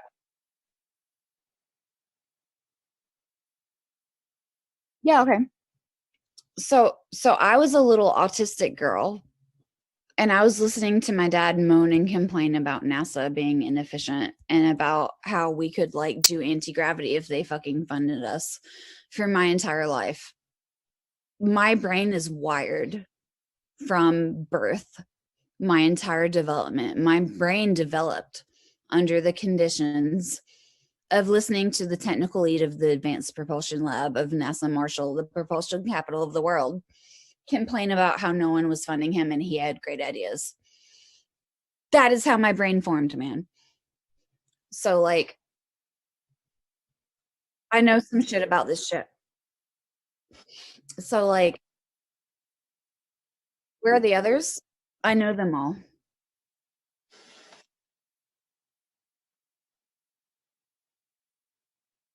Um, it's all canceled. Canceled. Prototype is the first in the world. Again, I said it. It worked the first time you turned it on exactly how you expected it to. Canceled, canceled, scrap metal, canceled, scrap metal. It's like it's the story of my life in Huntsville. Canceled, canceled, canceled. Turns out it wasn't canceled. Turns out They took it a level deeper.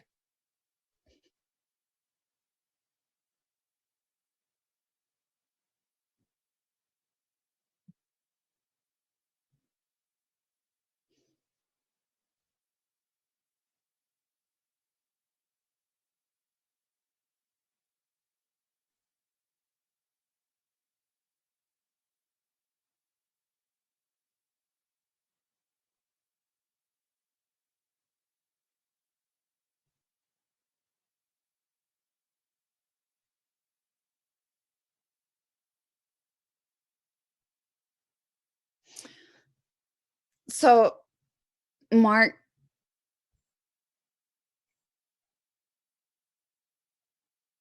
what's this information? What specifically?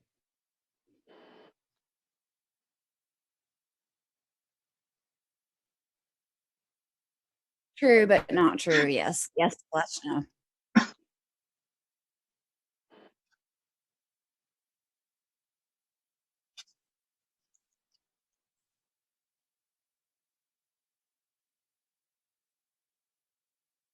Who's he affiliated with? I really don't know. I don't seek this stuff out. I just don't know. Richard Dolan. Richard Dolan. Okay. Who else? Richard Dolan's basically a historian, but Stephen Greer is not a technology aspect. Stephen Greer is more like a producer. He brings in the emotion. He makes a watchable product. That's why I think Stephen Greer is the way to go. You have Jeremy Corbell, who created, LOL. That bullshit with Bob Lazar, who really wants to work with Amy. And I don't think that's the right path because, to be honest, Jeremy Corbell's last thing was complete and utter bullshit. It's just like,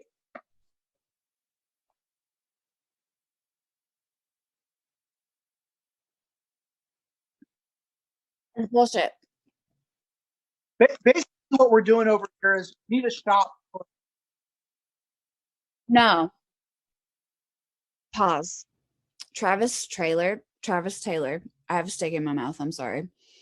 Travis Tayler is from Huntsville, Alabama. He is a NASA Marshall Redstone Arsenal fucking rocket scientist. He's friends with my technical advisor, Tim Pickins. Tim Pickins. Is he? I don't know. Guys, let's keep the discussion on producers. No, so I'm saying, no, hold on just a sec. Travis Tayler is the legit rocket scientist. He has a great reputation. He's a smart man. He came off dumb. No. Pause. Travis Tayler in Skinwalker Ranch was playing the role of the everyman, the straight man. What's going on? Question. That was his role. He was given that role. He understood that role. And he executed it. He's not dumb. He's the legit fucking rocket scientist.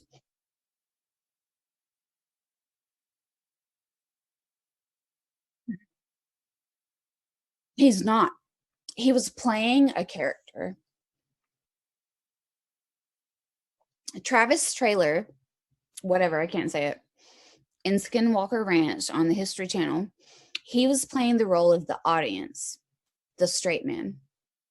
The audience. If you've seen Arrested Development, Jason Bateman is the straight man. I don't know if you've seen it. Jason Bateman is the straight man. He's the one sane person in the whole show. Travis Tayler represents the audience, and he asks the questions that the audience would ask, and that is his only reason to be there. And he knows it, and he does it willingly for a paycheck. No, he's from here, like Rocket City Rednecks. Do you know what Rocket City Rednecks is?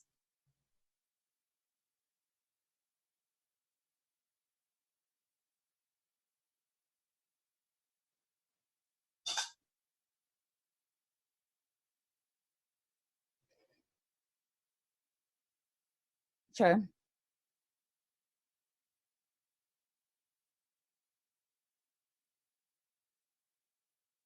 Sure.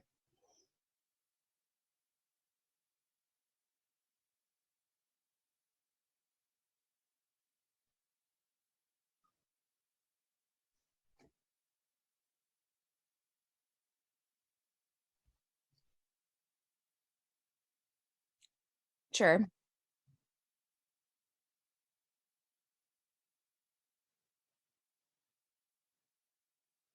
Yeah. Okay. So did you know that? Sorry, go ahead.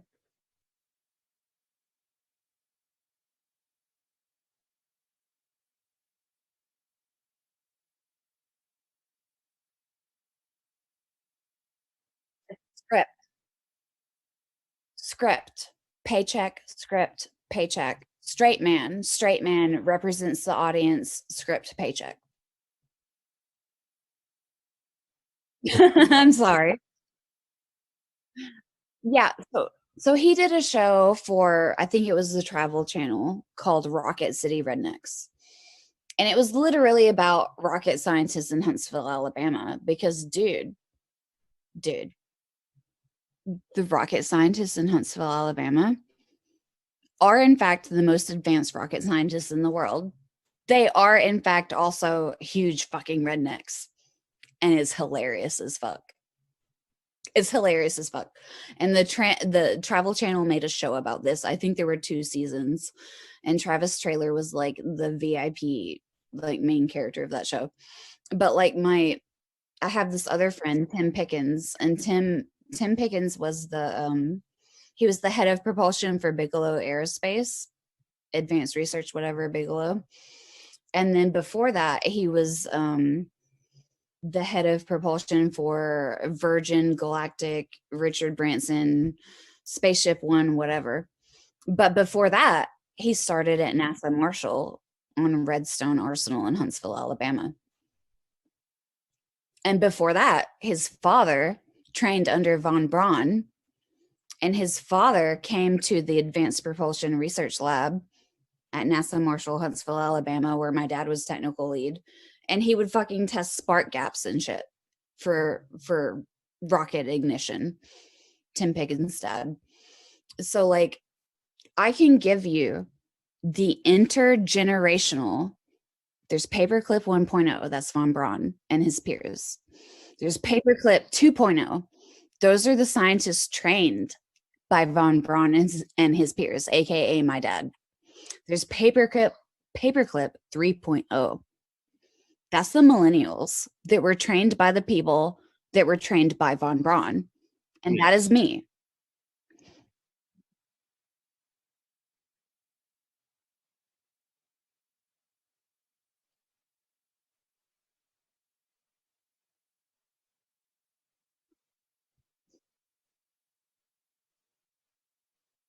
MIT is Spook City.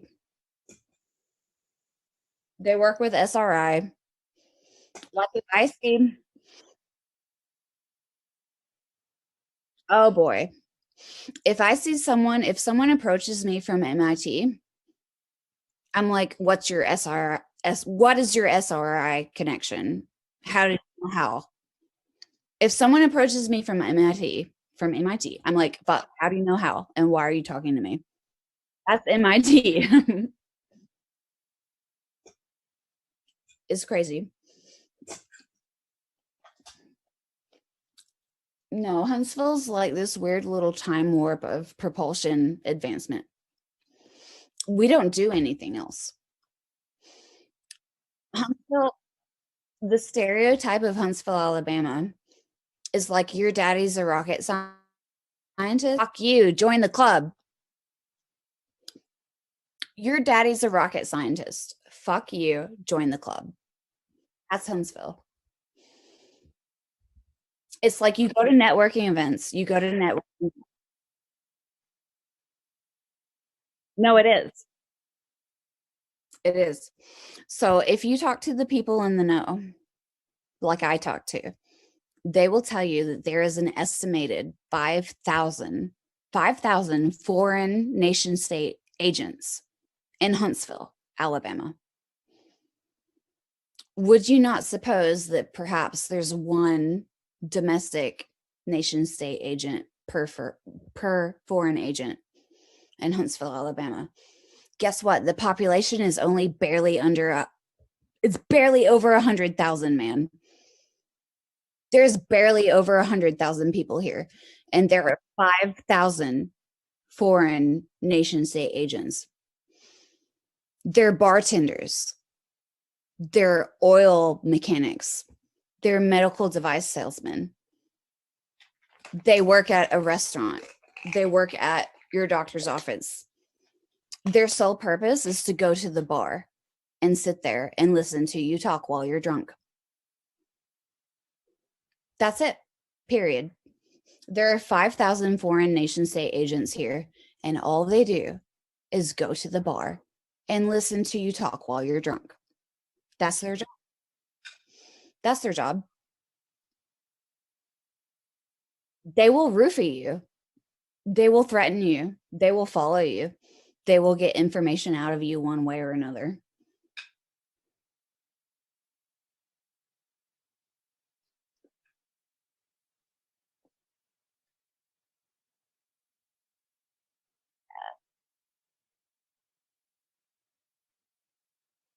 Yeah.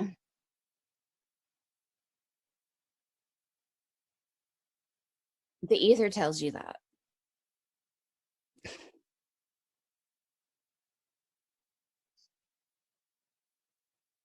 Mm-hmm.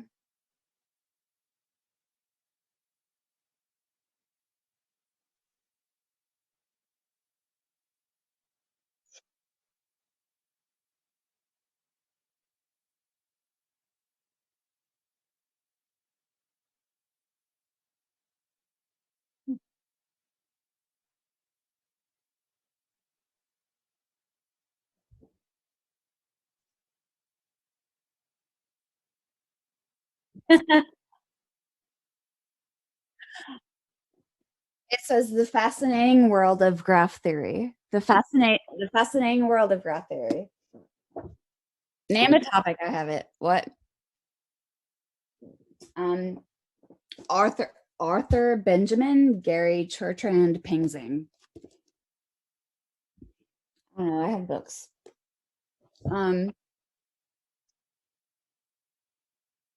Hold on. What do you mean by nothing? Clarify.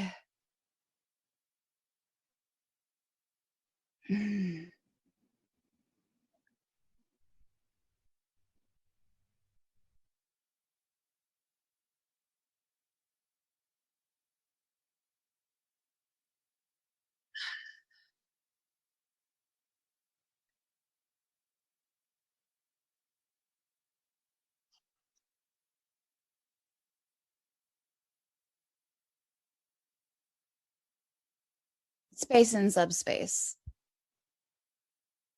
Mm, y'all chat for a minute. Let me look for a book about nothing on my bookcase. Y'all chat for a minute. Let me see what I got. Let me see what I got. Hold on. A book about nothing. Hold on.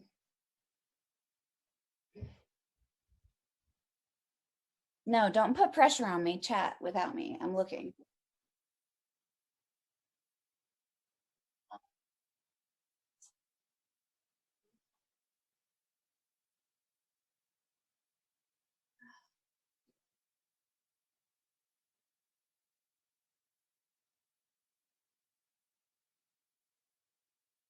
Yeah, I'm a nerd.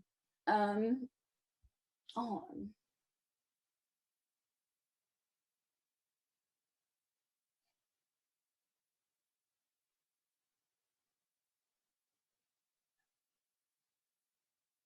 yeah. I really like set theory and group theory. I desperately wish that I had taken more math in college.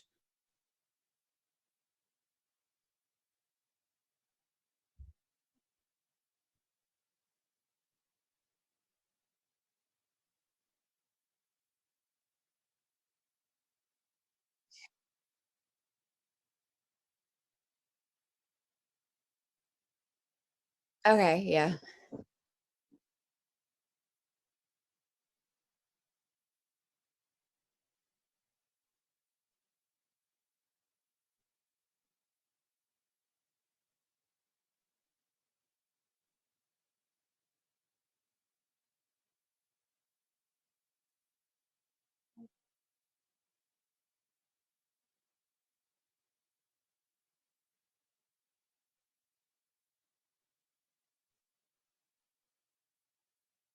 Oh, topology. I just found it right there. Okay.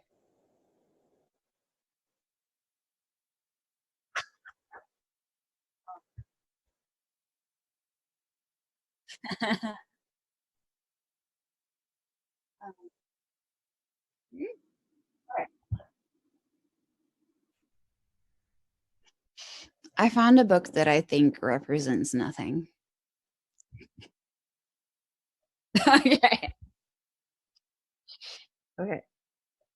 I'm going to preface this with nothing, in my opinion, is equal to the equal probability distribution against all outcomes. Because if you have all outcomes, all possible outcomes are equally probable. That's basically nothing, man. All possible outcomes are equally probable. That's basically nothing. This is my book that I chose. This is my book that I chose for that. Yeah. I came up with something. I had to. So I came up with something. Randomness is the same as nothing. Is it not? It is. 0%. 0% slash 100% equals infinity equals nothing.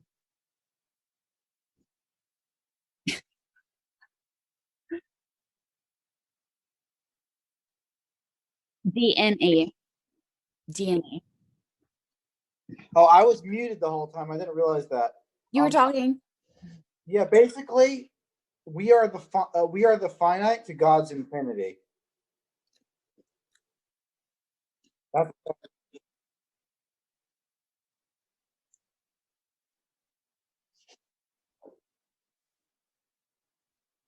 Space. Subspace.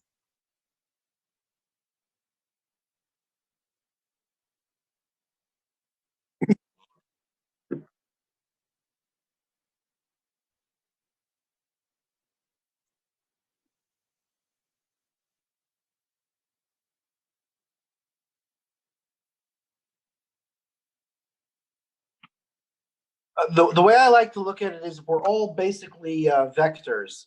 We're like an arrow that's pointing in a certain direction toward a certain reality. And what we think about, we bring about. So what you're thinking and what you're concentrating on is what you want to create.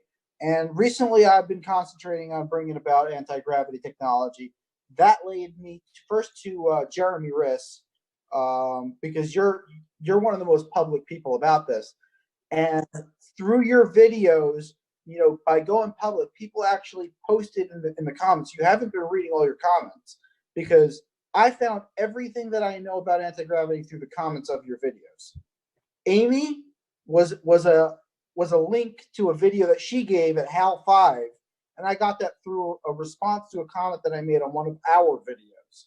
And also the Alzheimer's experiment was also a comment on one of our videos.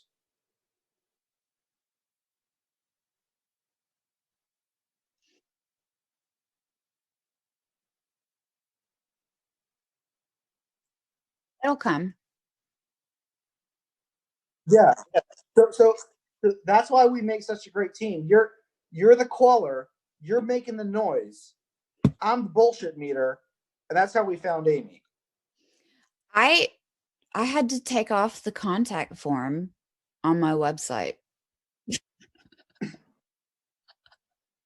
Dude. Yeah.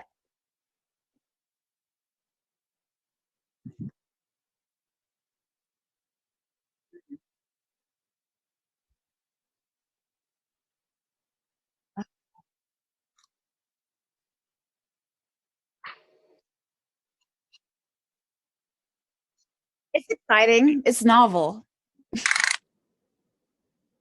Thrilling. I feel thrilled.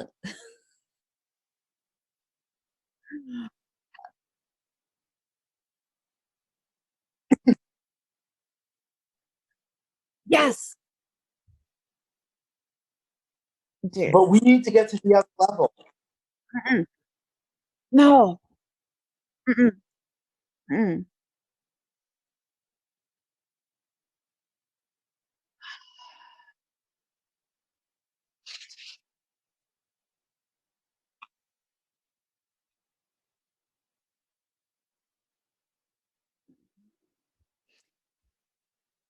Here's my experience with that. My Hal 5 talk, it's the Huntsville, Alabama L5 Society. It's like the weirdest, like retired NASA, like they have spooky stories that about like weird shit, like UFOs and time travel and weird shit, like retired NASA, whatever, Marshall, Redstone, Huntsville. So I like that's my favorite party to crash. Like I love to crash a Hell 5 party. It's awesome because I show up. It's awesome. I show up. I'm the only woman there. And I'm less than 40. And the dudes lose their shit.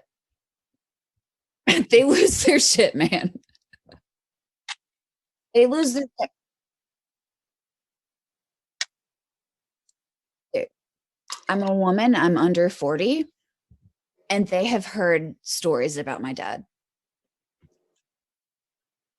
They're like, Richard Eskridge, fuck, he's crazy. I've heard stories about him. Like, I've literally been at networking events and I'm in line just for an event or whatever. And I talk to a random NASA person and he knows the name Eskridge. And he's like, oh, Richard Eskridge, he's a crazy motherfucker. He's like, he gave me a spectrophotometer this one time and I took it home and I opened the box and a snake crawled out of it. That's a real story I heard. That's a real story. And like I go to these networking events and they're like, Richard Eskridge, you're Richard Eskridge's daughter. He's fucking crazy and he's fucking smart. But so I crash the Hell 5 parties all the time. And man, my contact form on my website is like you said, it filters for the quality people. Oops. The problem with that. It's mostly it is the majority of it is nation state motherfuckers. No one knows about you except the people who want to know. AKA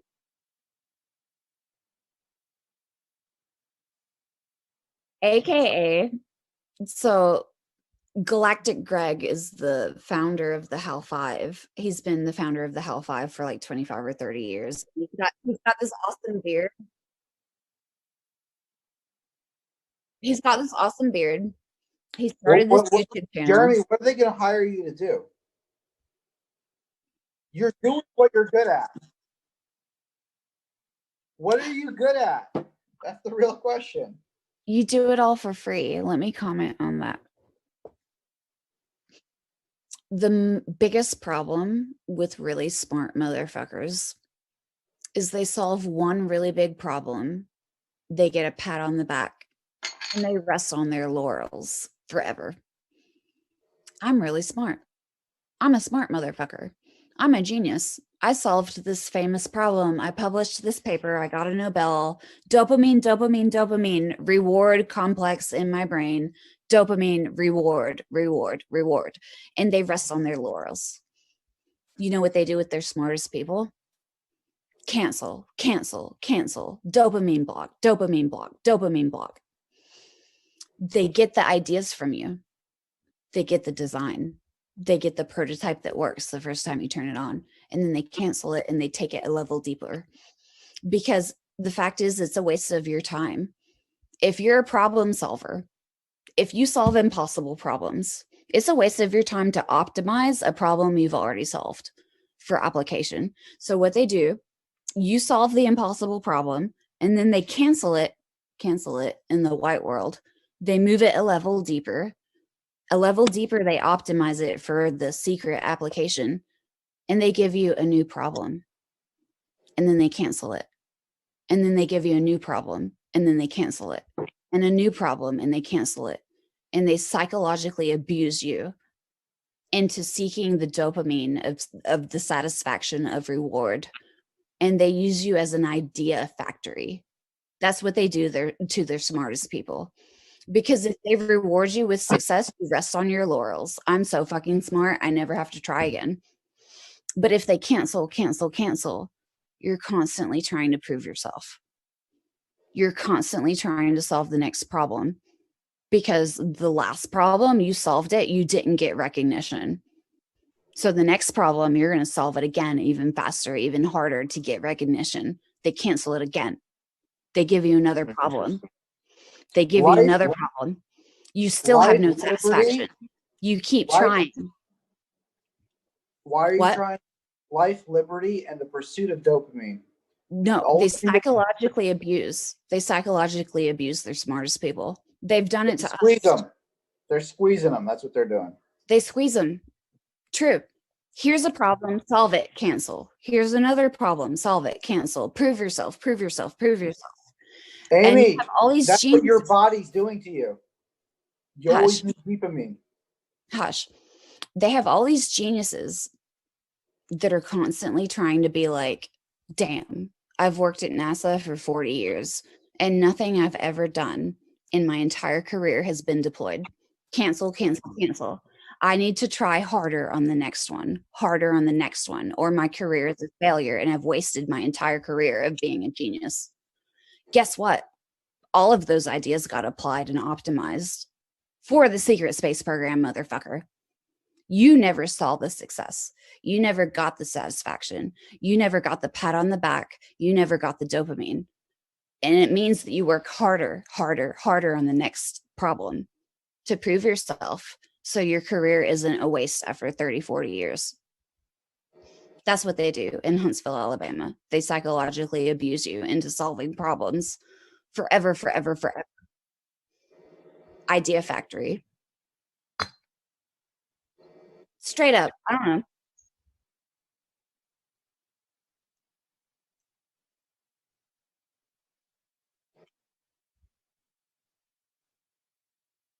They abuse you. They really do. They withhold the satisfaction because it makes you solve the next problem better if you withhold the satisfaction. And what I learned, my first job was at 15 at the Weapons Sciences Directorate for AMRDEC. I did not apply for that job. I did a science fair project in piezoelectrics, and I got a call from the Army, and they offered me a job at 15. I couldn't even drive. My brother had to drive me into the arsenal because they offered the job to both of us, me and my older brother who could drive. And we carpooled every day for the summer. 15. Yeah, dude. They're like, hey, I heard you did piezoelectrics for the science fair. Here's a job at the Weapons Sciences Directorate, Building 1408 on Redstone Arsenal. And like, I left defense. I was born for defense. I was raised for defense. I'm like 10 years old and my dad is at the whiteboard like, this is how physics works, little girl. And I'm like, my brain is expanding. It's too hard, but my brain is expanding since I was young. I was born for this. And I got a job at the AMRDEC, Weapons Sciences Directorate. And then I did that for 2 years. And I was like, LOL, I'm going to go do gene therapy now in biotech. And when I left, they were like, hey, if you ever want to come back to AMRDEC and explode things, let us know and we'll pay your tuition for engineering. And I was like, LOL, I'm going to go do biotech now. And for the next 10 years, I got so many offers for engineering jobs. It was crazy. Defense jobs. They tried to pull me back in so hard. It was just insane. And I was like, no, I'm going to do gene therapy though, bro. And then I did that for 10 years. And then they sabotaged it. I was 6 months away from a PhD in biotech. Totally sabotaged it down the toilet. Completely ruined. Over it, like it was you know, it was through like a fake vehicle of sabotage, right? It was like a sexual harassment thing. It was like a really horrible court case, like really horrible thing. But you know what? If that hadn't happened, if I hadn't have been sexually harassed in grad school, I wouldn't be doing anti-gravity right now. That's right. I wouldn't be doing anti-gravity right now Yeah, because Jeremy, I would be, Jeremy, they already did that. Jeremy, this is what I tell you, this girl No. is the anti-gravity messiah.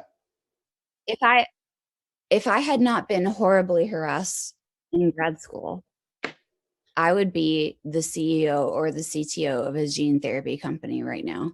And I would not have time.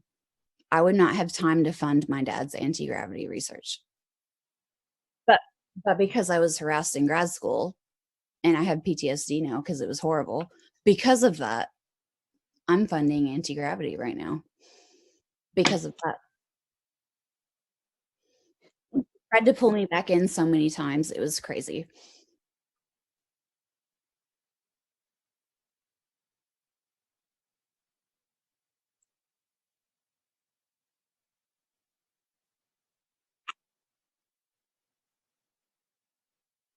It's the biggest seal you've never heard of.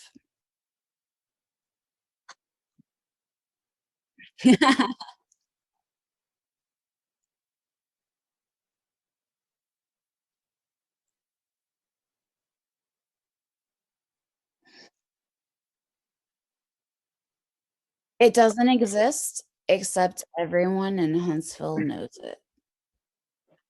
Everyone.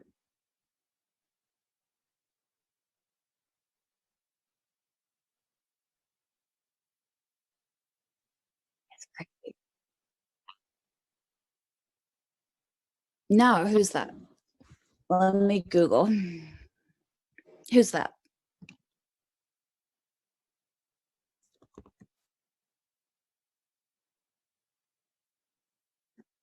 Yeah, that was my first science fair project.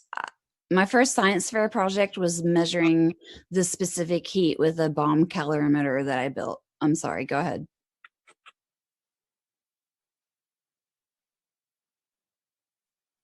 Okay.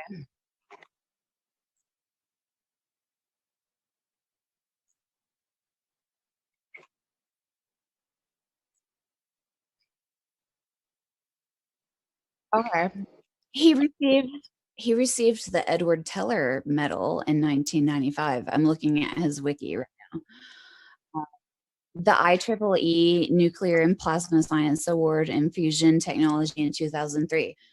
Like, I could go in my childhood bedroom right across the hallway over here, and I have so many fucking IEEE certificates. It's just crazy from the science fair.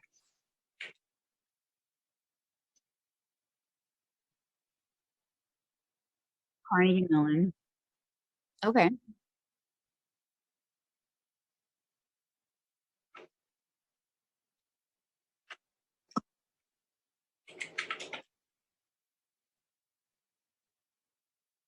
Yeah. Mhm.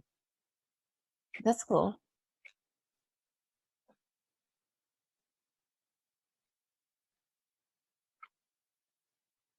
Okay.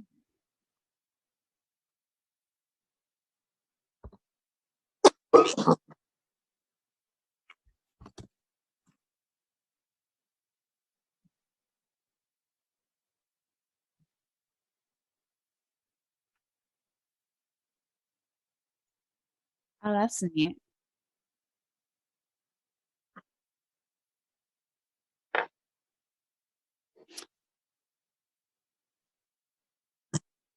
Guys, So I Spark, did a little homework stuff.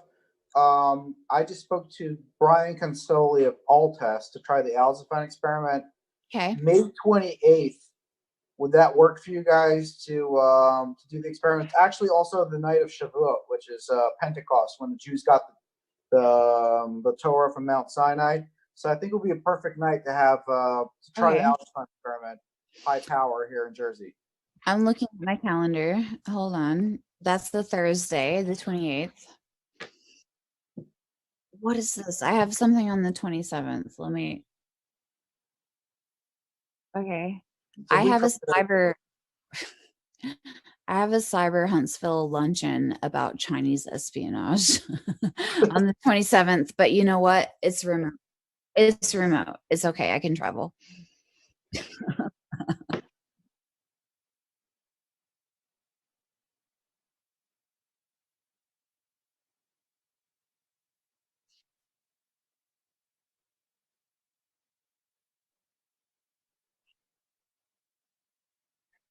Yeah.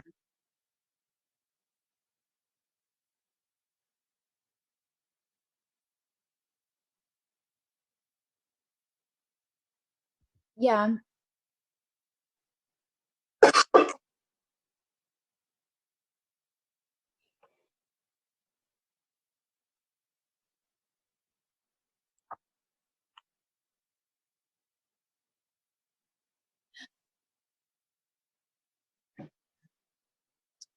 Turn off your Bluetooth.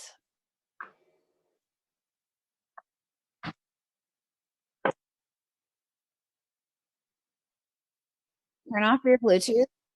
Do you have a Mac or a Windows machine?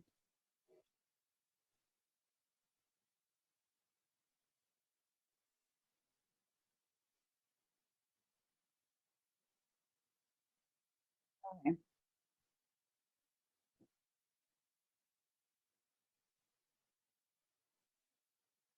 Here's the thing about open source. Here's the thing about open source. They're not necessarily looking for your data. Your data is whatever, it's compromised already. They're on all of your devices. They have your data. They have the technology already. They know.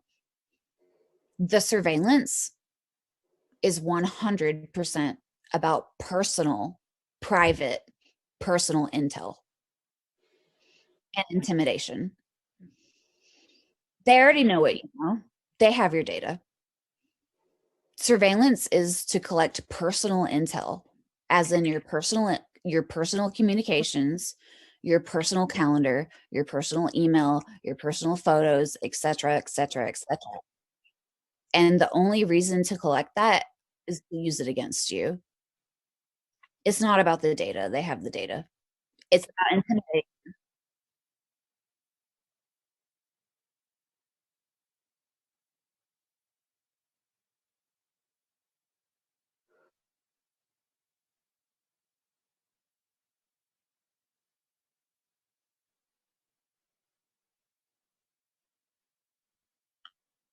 You have no privacy. You have to assume if Russia or China or the secret space program or whatever the fuck nation state, if they want it, they're gonna get it.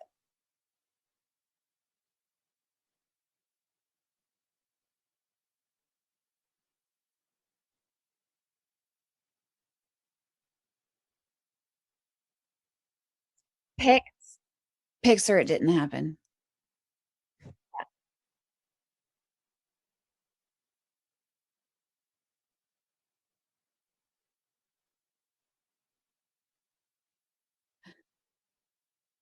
It doesn't work. It's hopeless. Like I have crazy ass malware on my shit that they like. I have multiple Bluetooth attacks, like physical proximal within 100 feet of me, physically Bluetooth attacks that I have logs and live packet captures for all over town. No, it's not cool. It's disturbing. It's disturbing. I have Bluetooth attacks that happened within 100 feet of me at my co-working space at my office and at local bars and at the local university Yeah, within you know who 100 did feet of that at me. your co-working space? It was the guy from Atlanta, right? That was SRI guy. There's like so many people that have gone through that co-working space.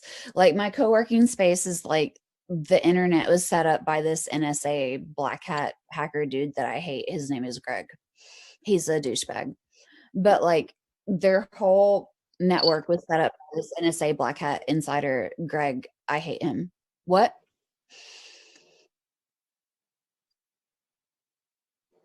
You know, Greg, for the NSA hack Miami, Mom Man, Mob, MOB, Mob Man, Greg, Greg. He's a douchebag.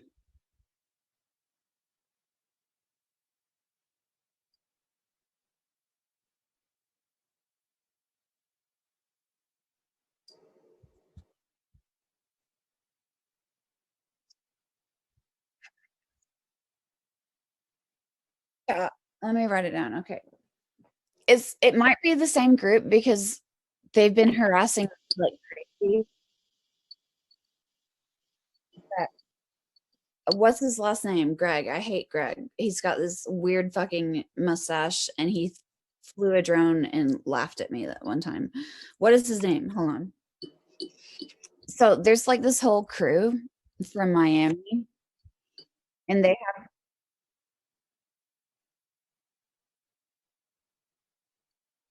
he's famous for like he invented the first rat remote access Trojan and like rat 6, rat 7 or something. Greg. What's his last name? I hate Greg.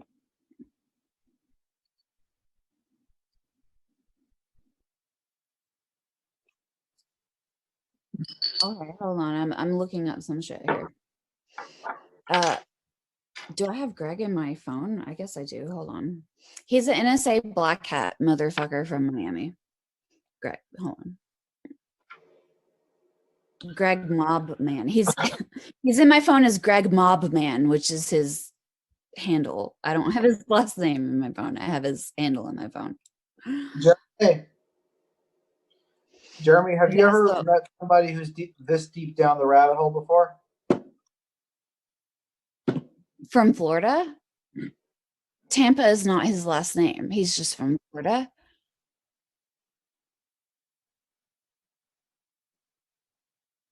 This this is the Hack Miami crew. Like Lizard Squad. Lizard Squad.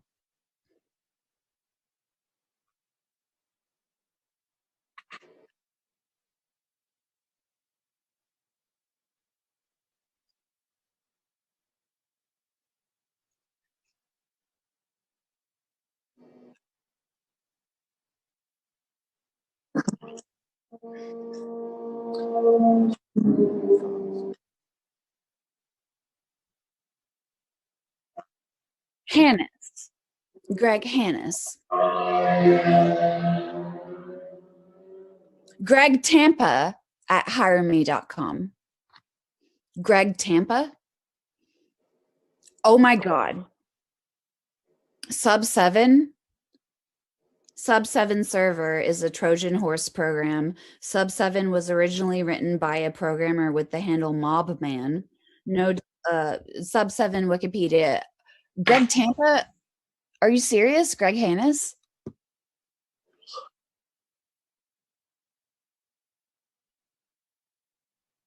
You said Tampa, didn't you?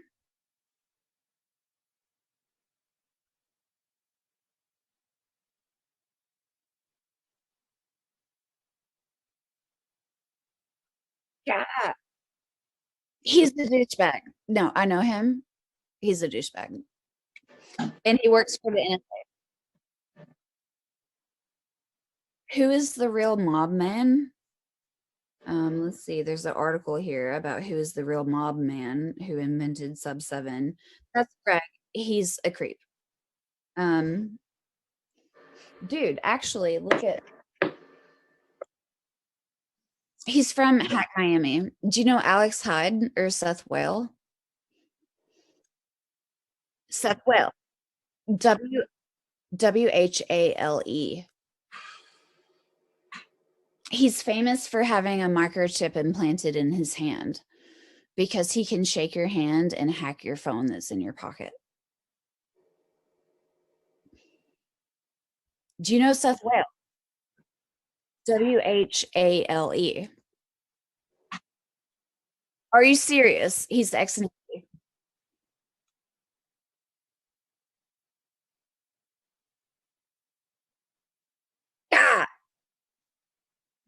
Is he pudgy and blonde?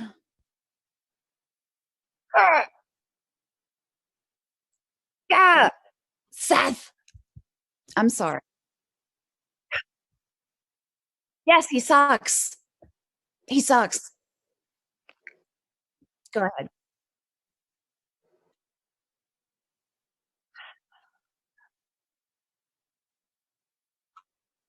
Yeah.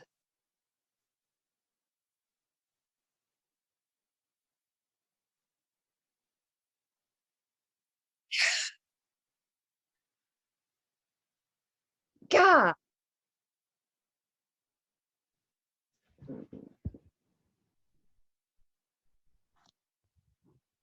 Yes, he sucks.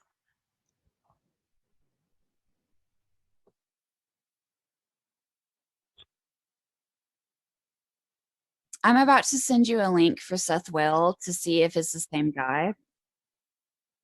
Oh, Seth Whale did my cyber for a while and he did a really fucking bad job because he was actually an inside spook. Seth Whale and Greg Hannis, aka Greg Tampa, were roommates here in Huntsville when I met them. And they were both from Hack Miami, from Florida. And they were roommates and they hated each other when I first met them here in Huntsville.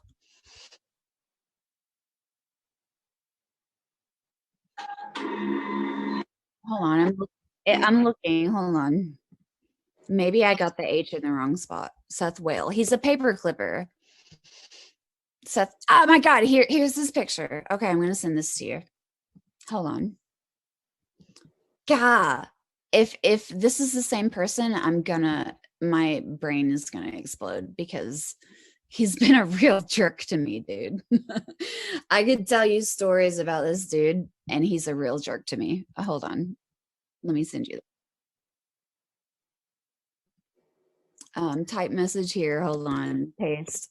Shit, no, that's my dad's research gate. Why did it not update? That's picture. Copy image. Here we go. Pudgy dude, blonde, blue-eyed because he's a paper clipper, motherfucker, Huntsville, whatever. Click on that.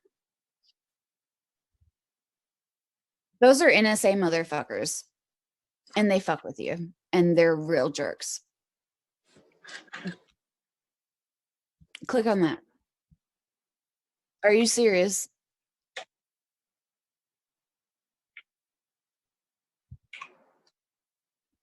Would you recognize Greg if you saw him? Let me find a picture of Greg, mob man, Greg Hannis. Here he is. Fuck, here he is, Greg. He's looking real creepy in this picture, so it's accurate. So I'm going to send you this one. Oh, God, I hate these people. Hack Miami. I went to Hack Miami 2 years ago, and the whole fucking crew has been harassing me for a fucking minute, man. Let's see. How do I copy this?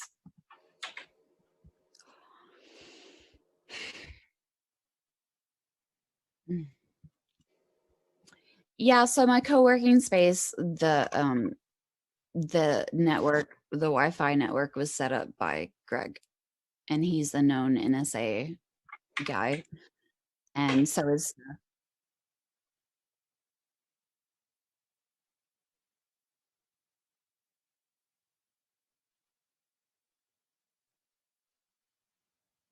dude. Okay.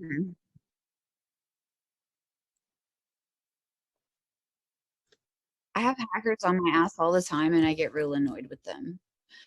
And actually I have a bunch of passwords that in the clear text, it's like insulting the dick length of specific hackers with their names and shit. So they like read my clear text passwords and it says like your name here has a small dick and you're pathetic. Because I know who's hacking me and I insult them in my passwords. Because I'm sick of it, man. I'm sick of it. I'm tired. I'm real tired. Jeremy, you know what's crazy? The people that are hacking her have all the information that she has. They already know Yeah. this. Yeah, No, they're just fucking with me. they're fucking with you for a reason.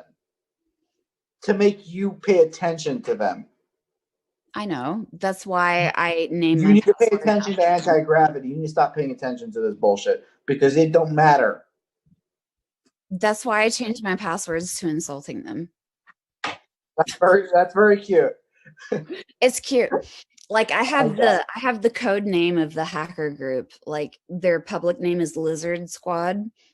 And then they have this code name that's just their private signal group. And I have my passwords are like the code name is pathetic. Because I know their fucking code name, man. I'm sick of it.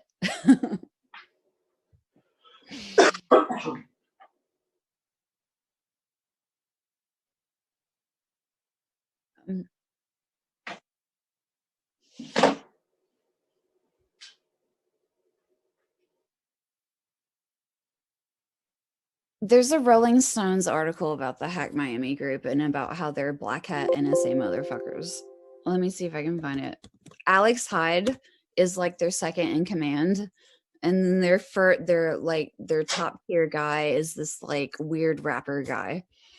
Let's see, Hack Miami, NSA Rolling Stone. Let's see if I can find this. Hackers courted by government for cybersecurity jobs. Yes, this is the correct article. Yeah, these guys ran my cyber for a while and they did a real bad job because that was the point.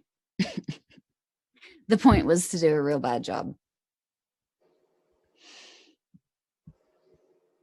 And they troll me all the time. I troll them back though.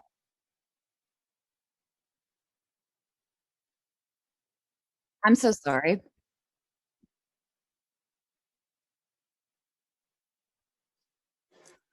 There is like a really super disturbing, and like I would probably have a panic attack if I saw it. But there's like a really super disturbingly huge, shockingly huge pile of intel on me personally that these people are using against me. Like, like they know more about me than maybe I do. It's really bad. It's really bad. They like know my nicknames and they know like phrases that are significant to me existentially, and they know my friends. They're lurking in the accounts of like all my friends because they tweet me from my friends' accounts all the time with malware. They're just lurking there, and like it's bad.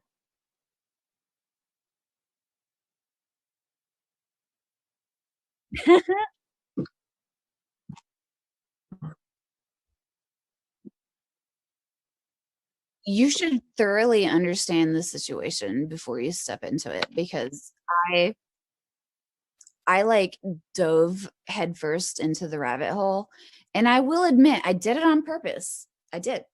I did. I totally did. I dove into the rabbit hole headfirst 100% on purpose. Did I understand what I was doing? Absolutely not.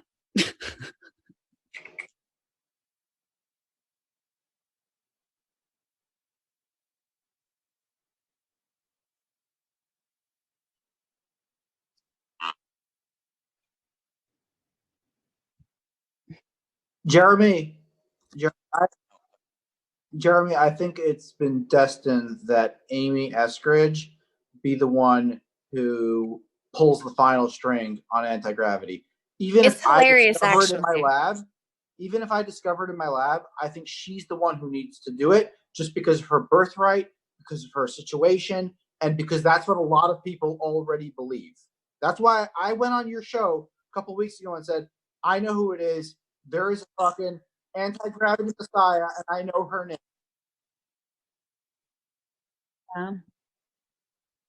You didn't believe me also. You should be. What do you think now?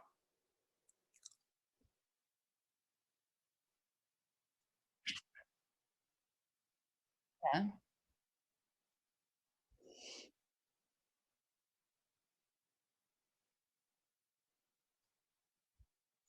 So like, here's an example. So like my girlfriends that I've known since I was like 8 years old, like they're 32 now, like I am, right? And so I'm calling them, I'm talking to them, and I'm like, yo, we discovered anti-gravity and it's a real hassle. Like we discovered anti-gravity and it's like the worst thing that ever happened to us in our entire lives. It's like a fucking curse. It's horrible. Like we discovered anti-gravity and our lives went to shit and people started sabotaging us and it's a harassment, threat. It's awful.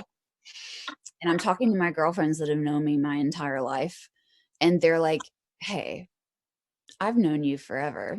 I grew up like visiting your house and slumber partying at your house and like listening to your dad rant, whatever, etc. And they're like, hey, if anti-gravity were to be discovered, it would be in Huntsville. And if someone in Huntsville discovered anti-gravity, it would be your fucking family. It would be your fucking it would be the Eskridges. And my girlfriends that grew up with me are like, I believe you. I have no doubts. They're like, whatever. I grew up in your house and yes, I believe it. I don't even have to see it because I know you. They're like, yes, it makes perfect sense. Perfect sense. Natural evolution, fact, reality. Yes. They're like, I don't have to see it. I believe you. So like that's where I'm coming from here. It's obvious to everyone around me and my family's in like total denial. My family's in total denial and we're like, so I hired this new cybersecurity company and it's run by the former CIO of Northrop Grumman. I was referred to him for a reason. And he's like, hey, I've been spending 35 years in counter espionage, specifically for the Navy, specifically for advanced propulsion. And I was the chief information officer for Northrop Grumman.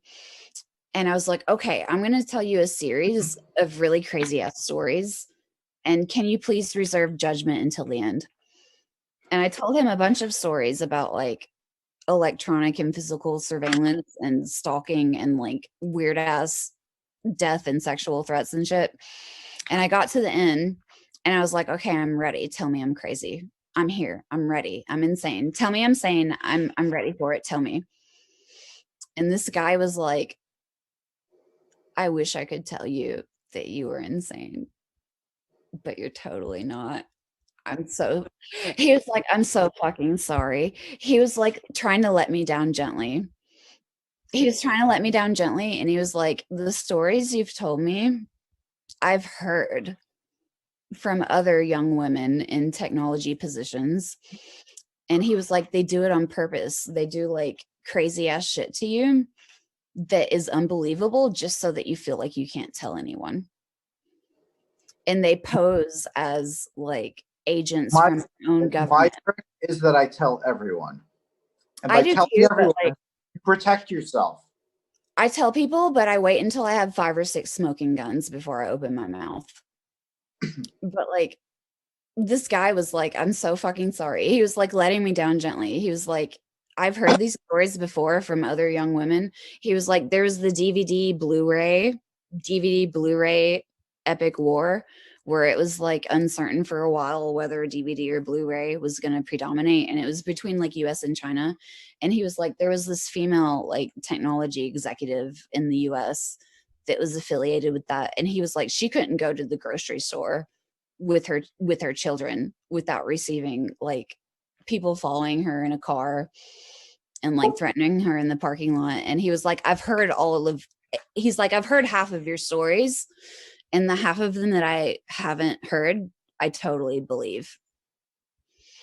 He was like, they do crazy ass shit to you just so that you feel like you can't talk about it.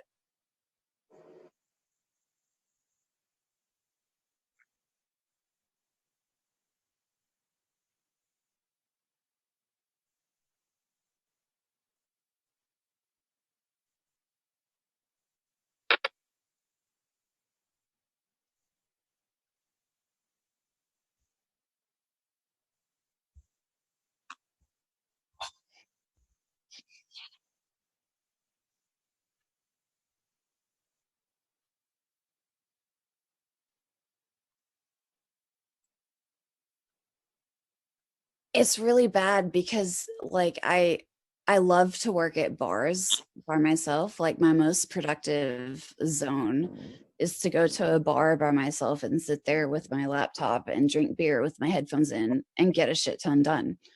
I can't do that anymore. Amy, I got a I freaking can't do bar it across the anymore. street. Hmm? I got a bar across the street from my lab. Right here. I Here, stopped. I stopped that habit because I can't go to a bar by myself in the past 12 months ever without weird ass shit happening. Weird ass shit. Amy, look, that's Yeah. right across from my office. I can't go there. Don't even show it to me. I can't go there. You can go there. I know the bartender. That's the safest option. Like I've been roofied multiple times. Like my extended team has been roofied multiple times. Like it's a fucking roofie party over here. It's a roofie party.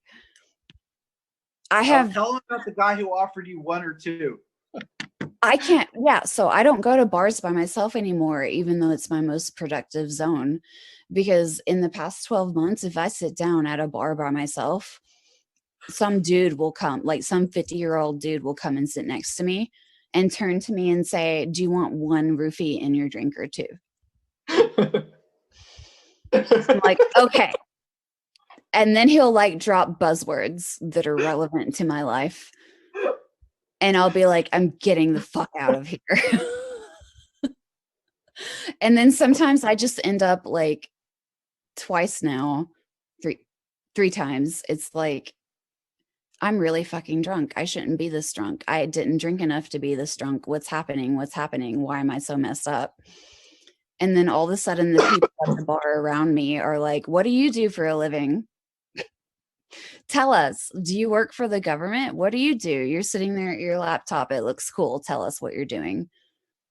And I'm like, hey, you didn't ask me that until I suddenly was disoriented, until I came back from the bathroom, finished my beer, and was disoriented and super fucking more drunk than I should have been. Like, it's crazy. It is. It's like,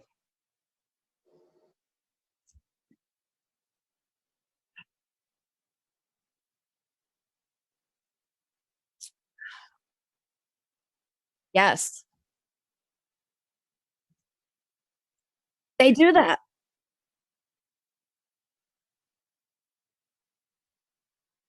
No, you just haven't noticed it.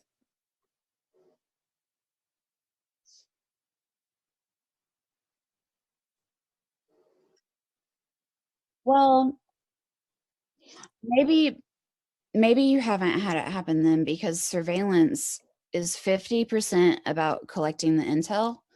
The other 50% is just straight up about intimidating you and making you be scared.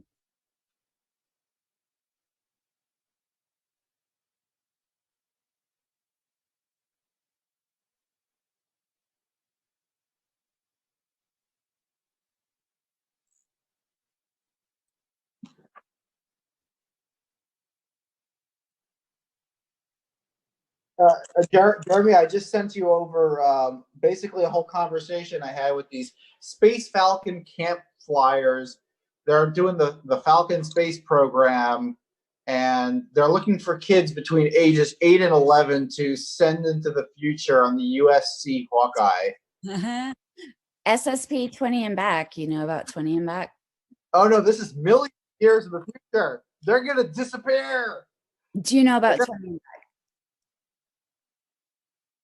No. They're 20 threatening to take a Shira on a 20 and back. My daughter. I don't know. It's like a million and back or something like that. No, it's 20. No. This one is life millions of years in the future. Millions of years. They're like, No. whoa.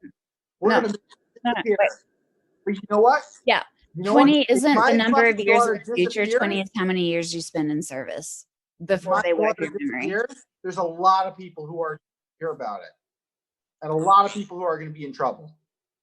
So like I have multiple 20M backers that have reached out to me over random, the internet, whatever, and they all tell the same story. It's really weird. They all tell the same story. They all fucking thank me for my service. They thank me for my service, dude. They thank me for my service for one specific thing, and it's always the same. They thank me for creating the 3D holographic med pod.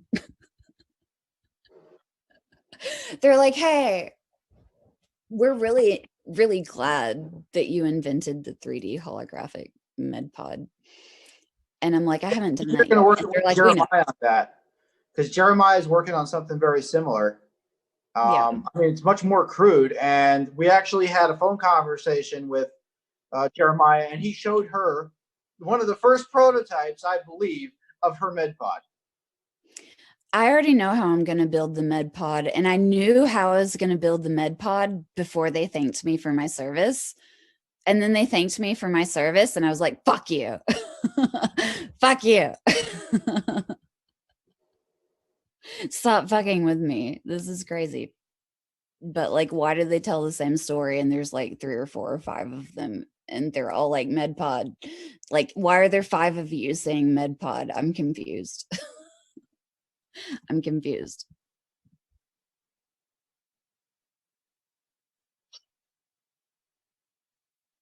Really? Who is that talks to you about that?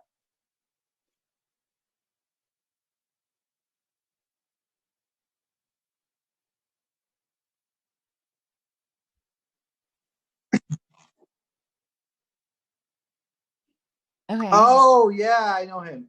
He What? yeah, he's in he's in like Bronx.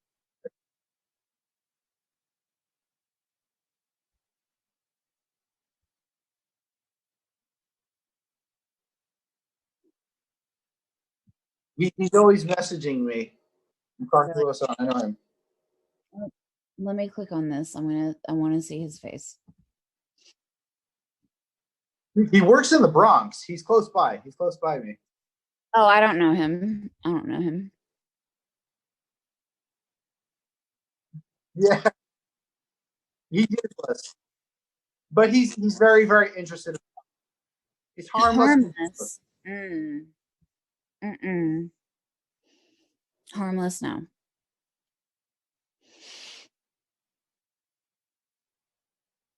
I stopped talking to my 20M backers. I got creeped out. I'll admit it, I got creeped out.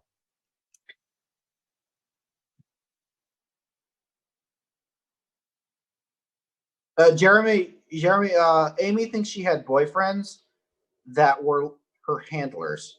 No, for fucking sure. It's sort of rapey after the fact. When you figure it out, after the fact, in retrospect, you're like, that was rape.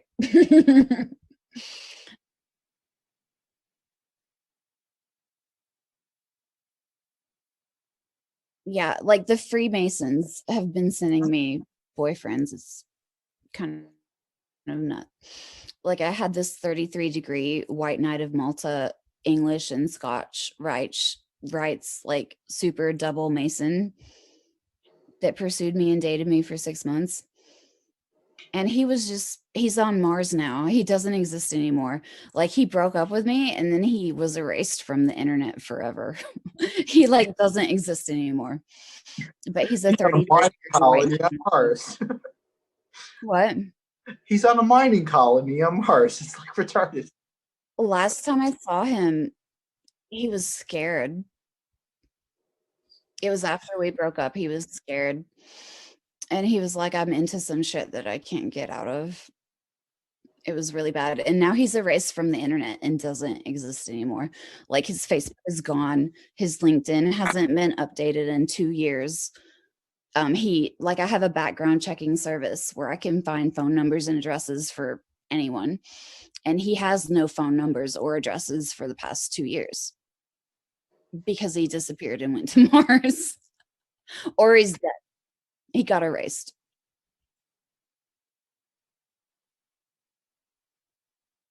handler romantic partners, 6 months exactly. They ghost you at 6 months exactly. It never lasts longer than 6 months because they like get attached to you and they make mistakes. Like protocol, you said a 6-month protocol. 6 months protocol, because after that, like they're telling you I love you and shit like that, and they're lying. But after 6 months, they're not lying anymore and they're attached. And then they rotate them out. And the person they rotate in has existed in your life for at least 6 months to 12 months because they line them up like fucking well ahead of time. Like there's always one like 6 months breakup, and then there's one that's been in the queue for over 12 months. And then 6 months breakup, and then there's one that's been in the queue.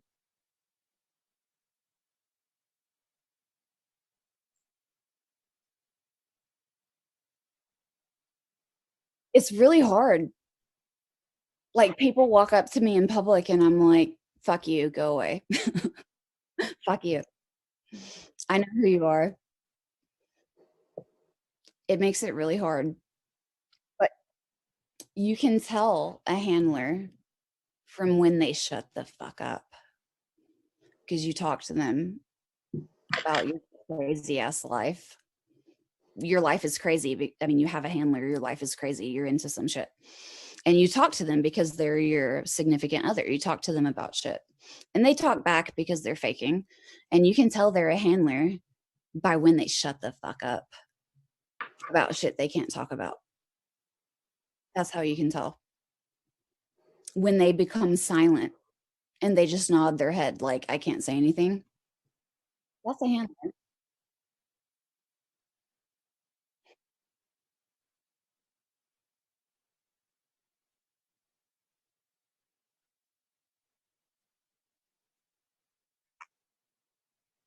No, that's a handler.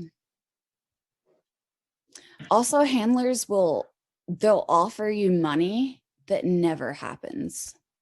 It's a carrot on a stick. It's a carrot on a stick to engage you in conversation about your technology by offering you money that they had no intent on ever giving you. Yeah. Dan Cooper, the katana wielding, time traveling, chess playing super soldier. I've talked, like, I was friends with him for a while, but he was just whatever plant. But he would be like, Amy, just date the handler. It's okay. You have to date someone. He's like, they're usually good in bed. Just date them. And I'm like, Dan, you must not know about like guilty, I'm raping you, erectile dysfunction. They're not good in bed. They're not good in bed. They're guilty and their dicks don't work because they know they're raping you. He's like, just date the handler. It's okay. And I'm like, you can date the handler. I would like to date someone that's real. I've been there, done that. It's really fucked up. Yeah. Jeremy, we're basically dating right now. And Yelkin. Yeah. What? He didn't say anything. Yeah. He didn't say anything.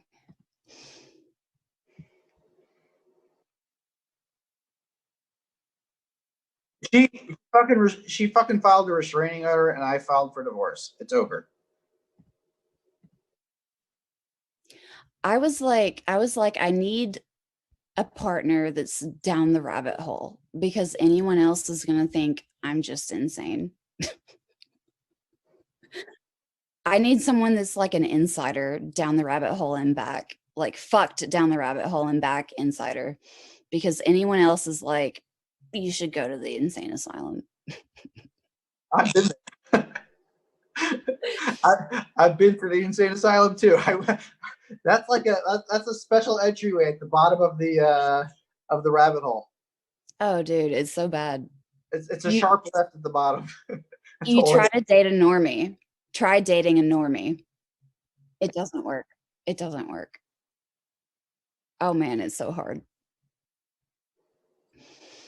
They just look at you sideways like, I know you're schizophrenic. And you're like, this is my life. This is my life. This is real. And they're like, yeah.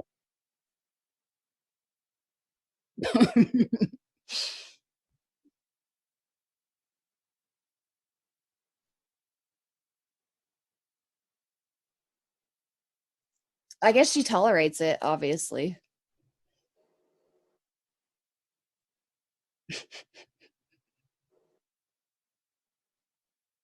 Yeah, I gave up on the normies because they're like, my mother thinks you're crazy.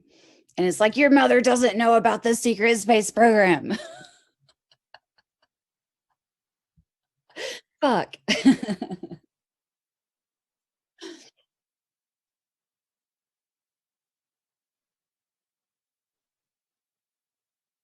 Hmm.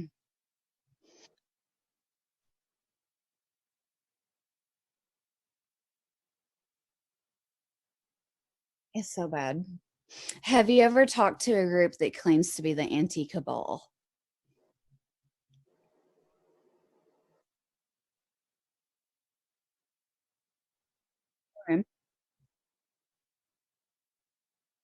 Okay, the Manna World Holdings Trust is, they claim to be the anti-cabal, but really they're just a freaking Russian criminal gang, and they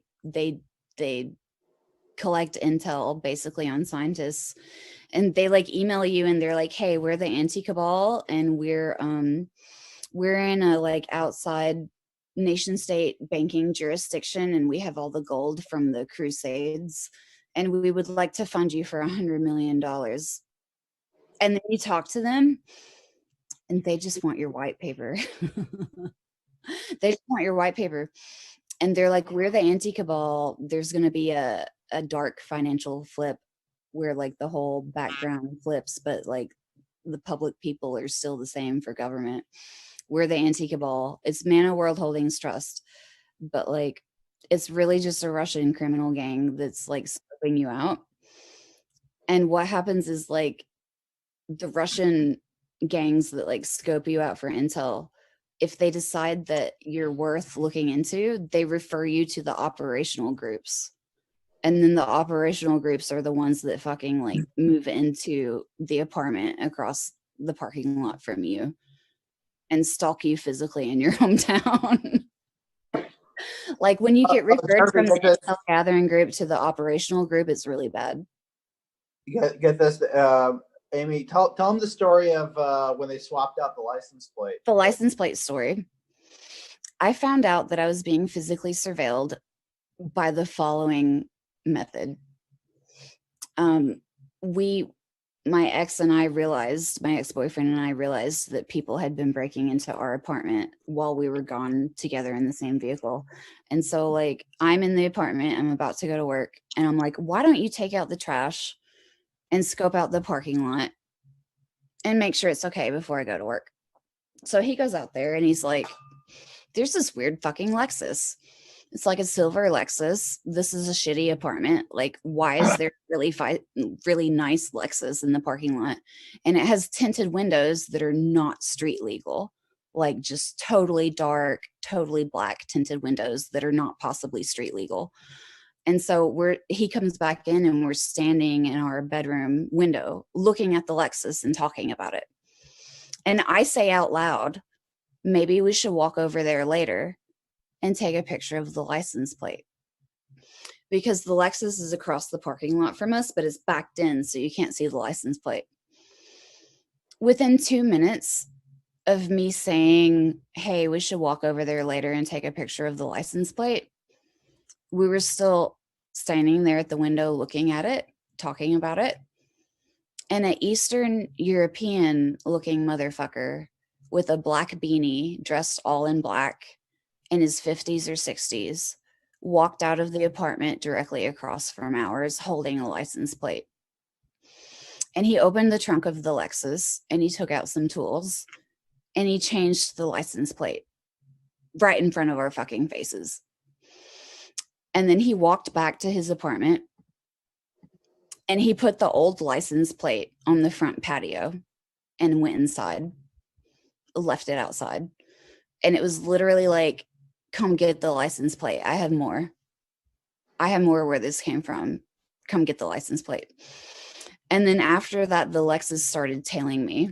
And every time I saw the Lexus, it had a different license plate. It would be like Alabama plates, a different state plate. It would be random dealer plates, none of which were local, just like cardboard temporary dealer plates, none of which were any local dealers. Every time I saw it, it was different plates. It would follow me to the gas station to go get beer. I would go get beer at the gas station, and that Lexus follows me. And even my ex called an Uber once. He called an Uber. The Lexus pulled out from the spot across the parking lot from our apartment, drove over to our apartment, and said, "Hey, I'm your Uber here to pick you up." The license matched in the Uber app, but they didn't have an Uber sticker or a Lyft sticker. You can't drive Uber if you don't have an Uber sticker. He pulled out of his spot. He pulled out of his spot across from our apartment where he lived and drove over there to pick him up and said, "Hey, I'm your Uber here to pick you up." They changed the license plate right in front of our face. Like 60 seconds after I said, "Hey, we should go take a picture of that license plate." And they leave it on the patio, like, "Take it. We have more. Just take it." Like, I'm scared. I'm tired. I'm real tired. I need to disclose soon, man. I need to publish soon because it's like escalating. It's getting more and more aggressive. Like over the past, this has been going on for like, I don't know, 4 or 5 years. And over the past 12 months, it's been like escalating, like more aggressive, more invasive, digging through my panage, like digging through my underwear drawer and sexual threats over the past like 3 to 6 months. And now I'm like, fuck, I have to publish. Fuck, I have to publish because like it's only going to get worse until I publish. There's no way out of this. There's no way out of this fucked up situation until I publish. Publish. That's how it is. I have to publish for Amy, like my own defense. basically, what needs to happen is I need to come back there and work as your dad's lab partner. Yeah. Last thing I told him, he took me to the airport. It was like an hour drive. We were talking about all the different shit all the way there. And the last 5 minutes we dedicated to anti-gravity. I told him, listen, keep your secrets. I'll figure it out on my own. It's a unique opportunity for me. But if we want to work together, I need to sign an NDA and you need to sign a DA. And then he looked at me, he's like, "What's a DA?" I said, "A disclosure agreement." I'm really going to have to work on him to publish because he's like I'm scared because they're like, "I'm gonna rape you," but he's like scared even though he hasn't received any direct threats. I think I can work on him pretty well. I think I can work with him in the lab and work on him pretty well. I had a very tight connection with him. When we were talking about that shit with the neutron beam, yeah, the idea formed in my head within seconds. It was like insane. And then your dad's only response is, "Yeah, the shit will weigh a ton. It's gonna be heavy." It's gonna be heavy. That was his response. Not that it won't work. No, that's typical. In charge of whatever. He's a really smart dude. He's the engineer's engineer. Heavy to put on a car, which may be true, but there is so many applications for that device. It's insane what you can do with something like that. Yeah, we can't even think of the stuff that you can do with a neutron beam generator. I've come up with so much shit to do with his anti-gravity force that he hasn't thought of because I'm like, gravity chemistry, yo. And he's like, "What's that?" And I'm like, "It's a paradigm. You just don't know yet." Gravity chemistry. I have a chemistry degree. Just watch and wait. Because he's like very narrowly focused on propulsion. He's like propulsion, levitation, UFO, flying. And I'm like, hey, chemical reactions. It's big. It's a big deal.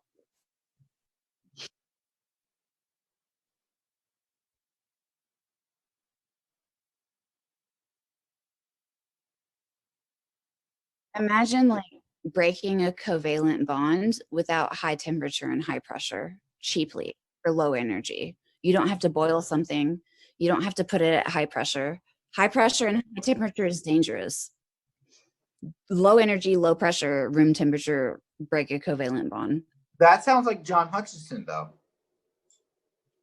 He was telekinetic, though. He didn't have any science. I'm not so sure about. I don't trust Hal Puthoff for shit. Hal says he's telekinetic. I heard it from his face. yeah, and Hal, you know who Hal really Hal's a liar, is? though. Hal is the doctor from Stranger Things who like will torture little alien kids. No, he is. Get all the juice out of their brain. And you Hal is actually extremely evil. Yes. No, I've met the man. He's extremely evil. He's very quiet. He listens more than he talks. But you can tease things out of him, but it's only what he wants you to tease out of him. He's like a nice old grandpa. Like you talk to him and he's like quiet and sweet and gentle, like a nice old grandpa. But he's evil as fuck.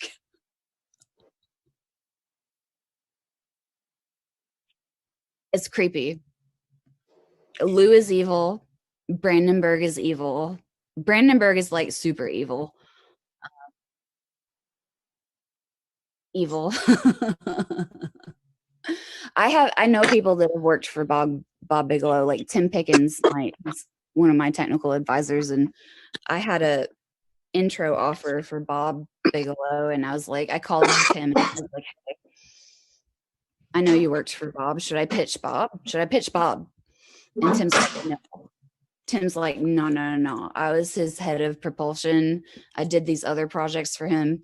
And he was like, Bob will nickel and dime you to fucking death.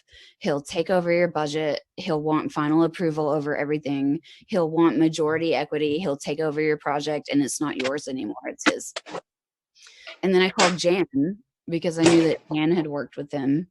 I was like, hey, Jan, should I pitch Bob Bigelow? And Jan was like, no, he'll nickel and dime you to death. He'll take over your project. He'll like take control of your budget. No, don't pitch Bob. So, yeah.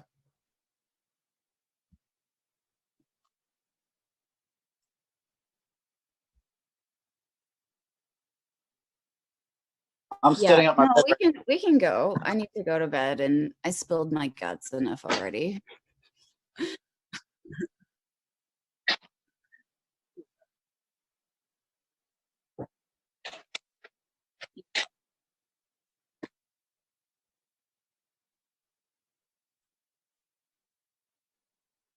Okay. Let me pull it up. What was is it in? Did you post the link? Yeah, post it and I'll pull it up and look at it. I can tell you, Jeremy. Thank you. I'm clicking on it.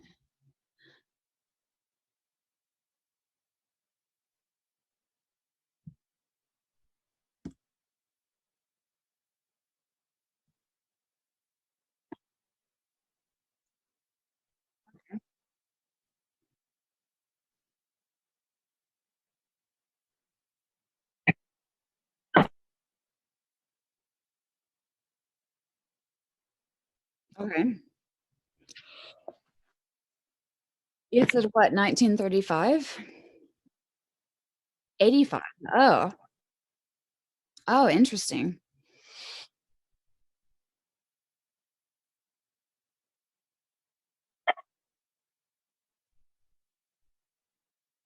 Okay.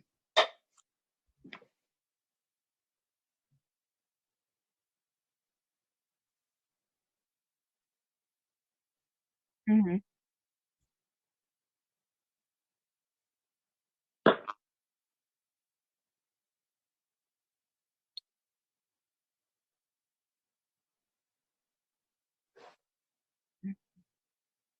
Oh,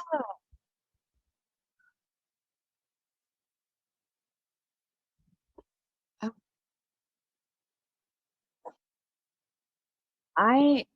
I'm gonna read this. I'm gonna print it and read it. I see here it says 2 photon state, a two photon coherent state, is this like multiple integers of a photon in a single thing type of thing, or is this different? Gotcha. Gotcha.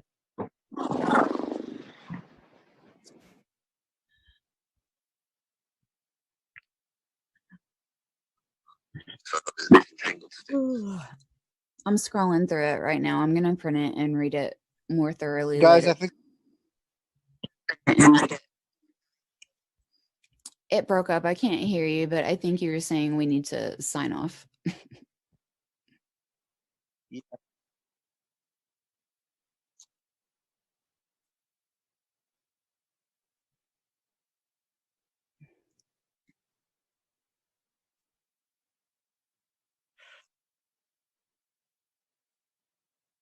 Yeah. Okay.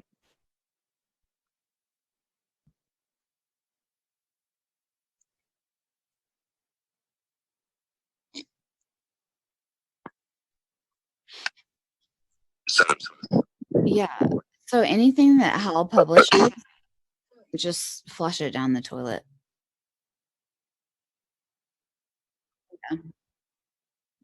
don't do Yeah, not I've flush it down the communicated with toilet. him You'll on cause. LinkedIn.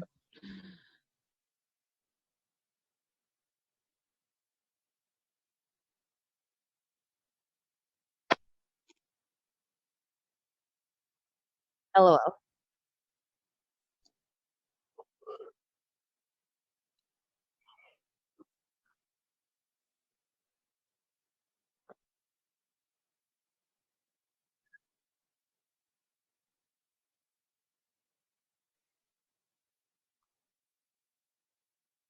Who hasn't worked for the CIA? I'm sorry. I haven't either, but fuck, they send me people all the time. Like, he's not the only one.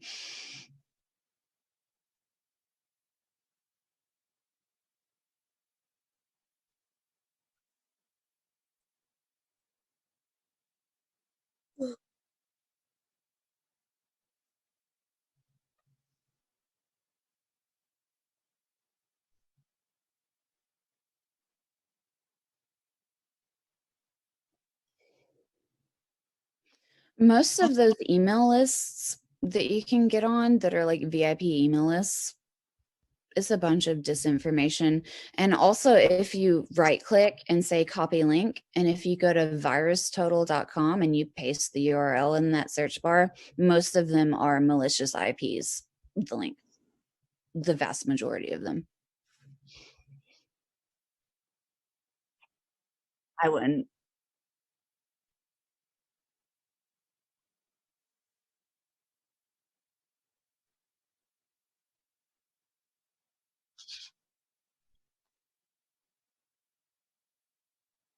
Yeah. If you look at Ron Keata's links, they're all malware, like most of them. Like, you can look at virus total for the link IPs, and it's like malicious, malicious, malicious, Trojan, Trojan. I just use Ron Keata as a reference to find other people like Brandenburg or whatever's email that I wanted. I can just look at Space his Ranger CC at list. Gmail. Space Ranger something at Yeah, Gmail. Brandenburg. Space Ranger. yeah, but if you want to find somebody's email that you don't know, you just go to Ron Keata's list and you can look in the CC list.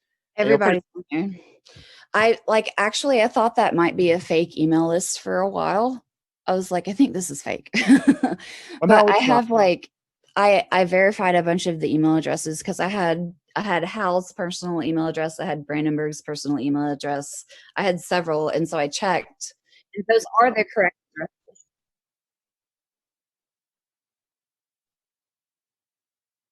Yeah, I have Jeremy and Bob too. We have, like, my mom was emailing back and forth with Bob for like weeks for United Nuclear, his company, like about a Van de Graaff machine that we were buying, and they're like negotiating like shipment and stuff, and I'm like, you realize you're talking to Bob Lazar, right? She's like, I don't know, he just signs his email Bob. I'm like, yeah, that's Bob Lazar. But Yeah, Jeremy gave me his personal email at AlienCon and like, email me. And so I met him there.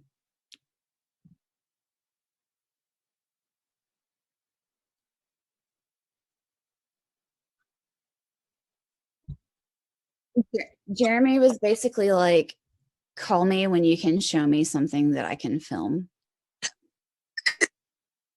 And I have something he can film, but I want to finish the next one that's better for him to film. And so it's kind of like I'm breaking the rules if I contact him without saying, hey, come down here and film. Because he was like, I'm going to bring George Knapp and blah, blah, blah, and we'll film. But Lue said the same thing. Lue was like, oh, we're filming the second season of the TTSA show on the History Channel, and we'll come do an episode about Huntsville. Like, I want to bring Tom DeLonge and Steve Justice and Hal and blah, blah, blah people to your house.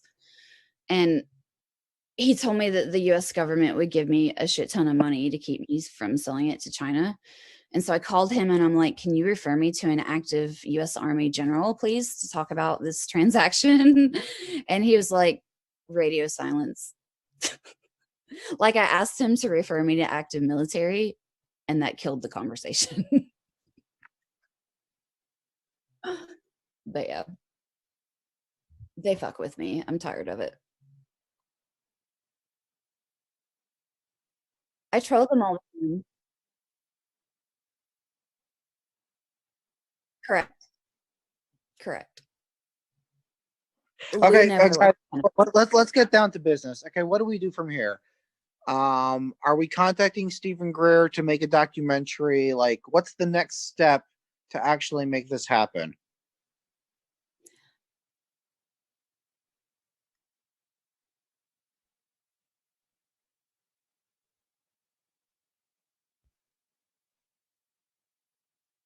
But that's an easy short-term problem. I think we need to concentrate on let's say that the date is going to be sometime in September when we're going to do this. We need to get the documentary done, and the documentary takes the longest time. So we need to concentrate on that first. The data is easy. The problem is not getting buried. Problem is not getting buried. You publish, they bury it in Google, no one notices. That's the problem. That's it. Period. How about we all sleep on this idea? And it's pretty late. I'm already in bed. Yeah. Just cool. It was nice to talk to you, Jeremy.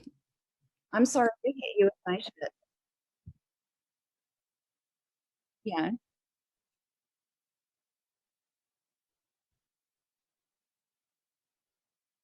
Yeah. Yeah. I apologize for my bullshit.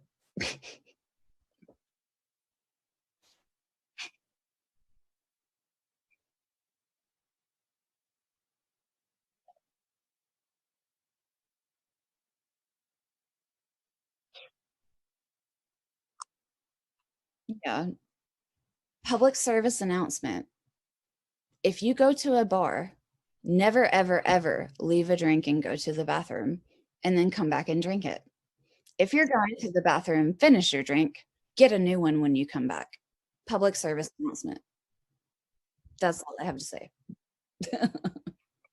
Never leave your drink unattended. But yeah.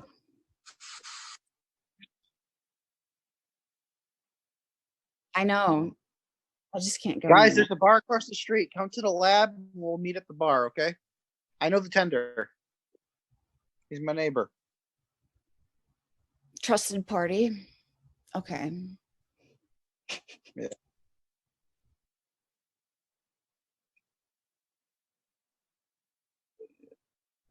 Strength in numbers. Yeah. That's right. Okay. Well, we'll talk to you later, Jeremy. It was nice chatting with you.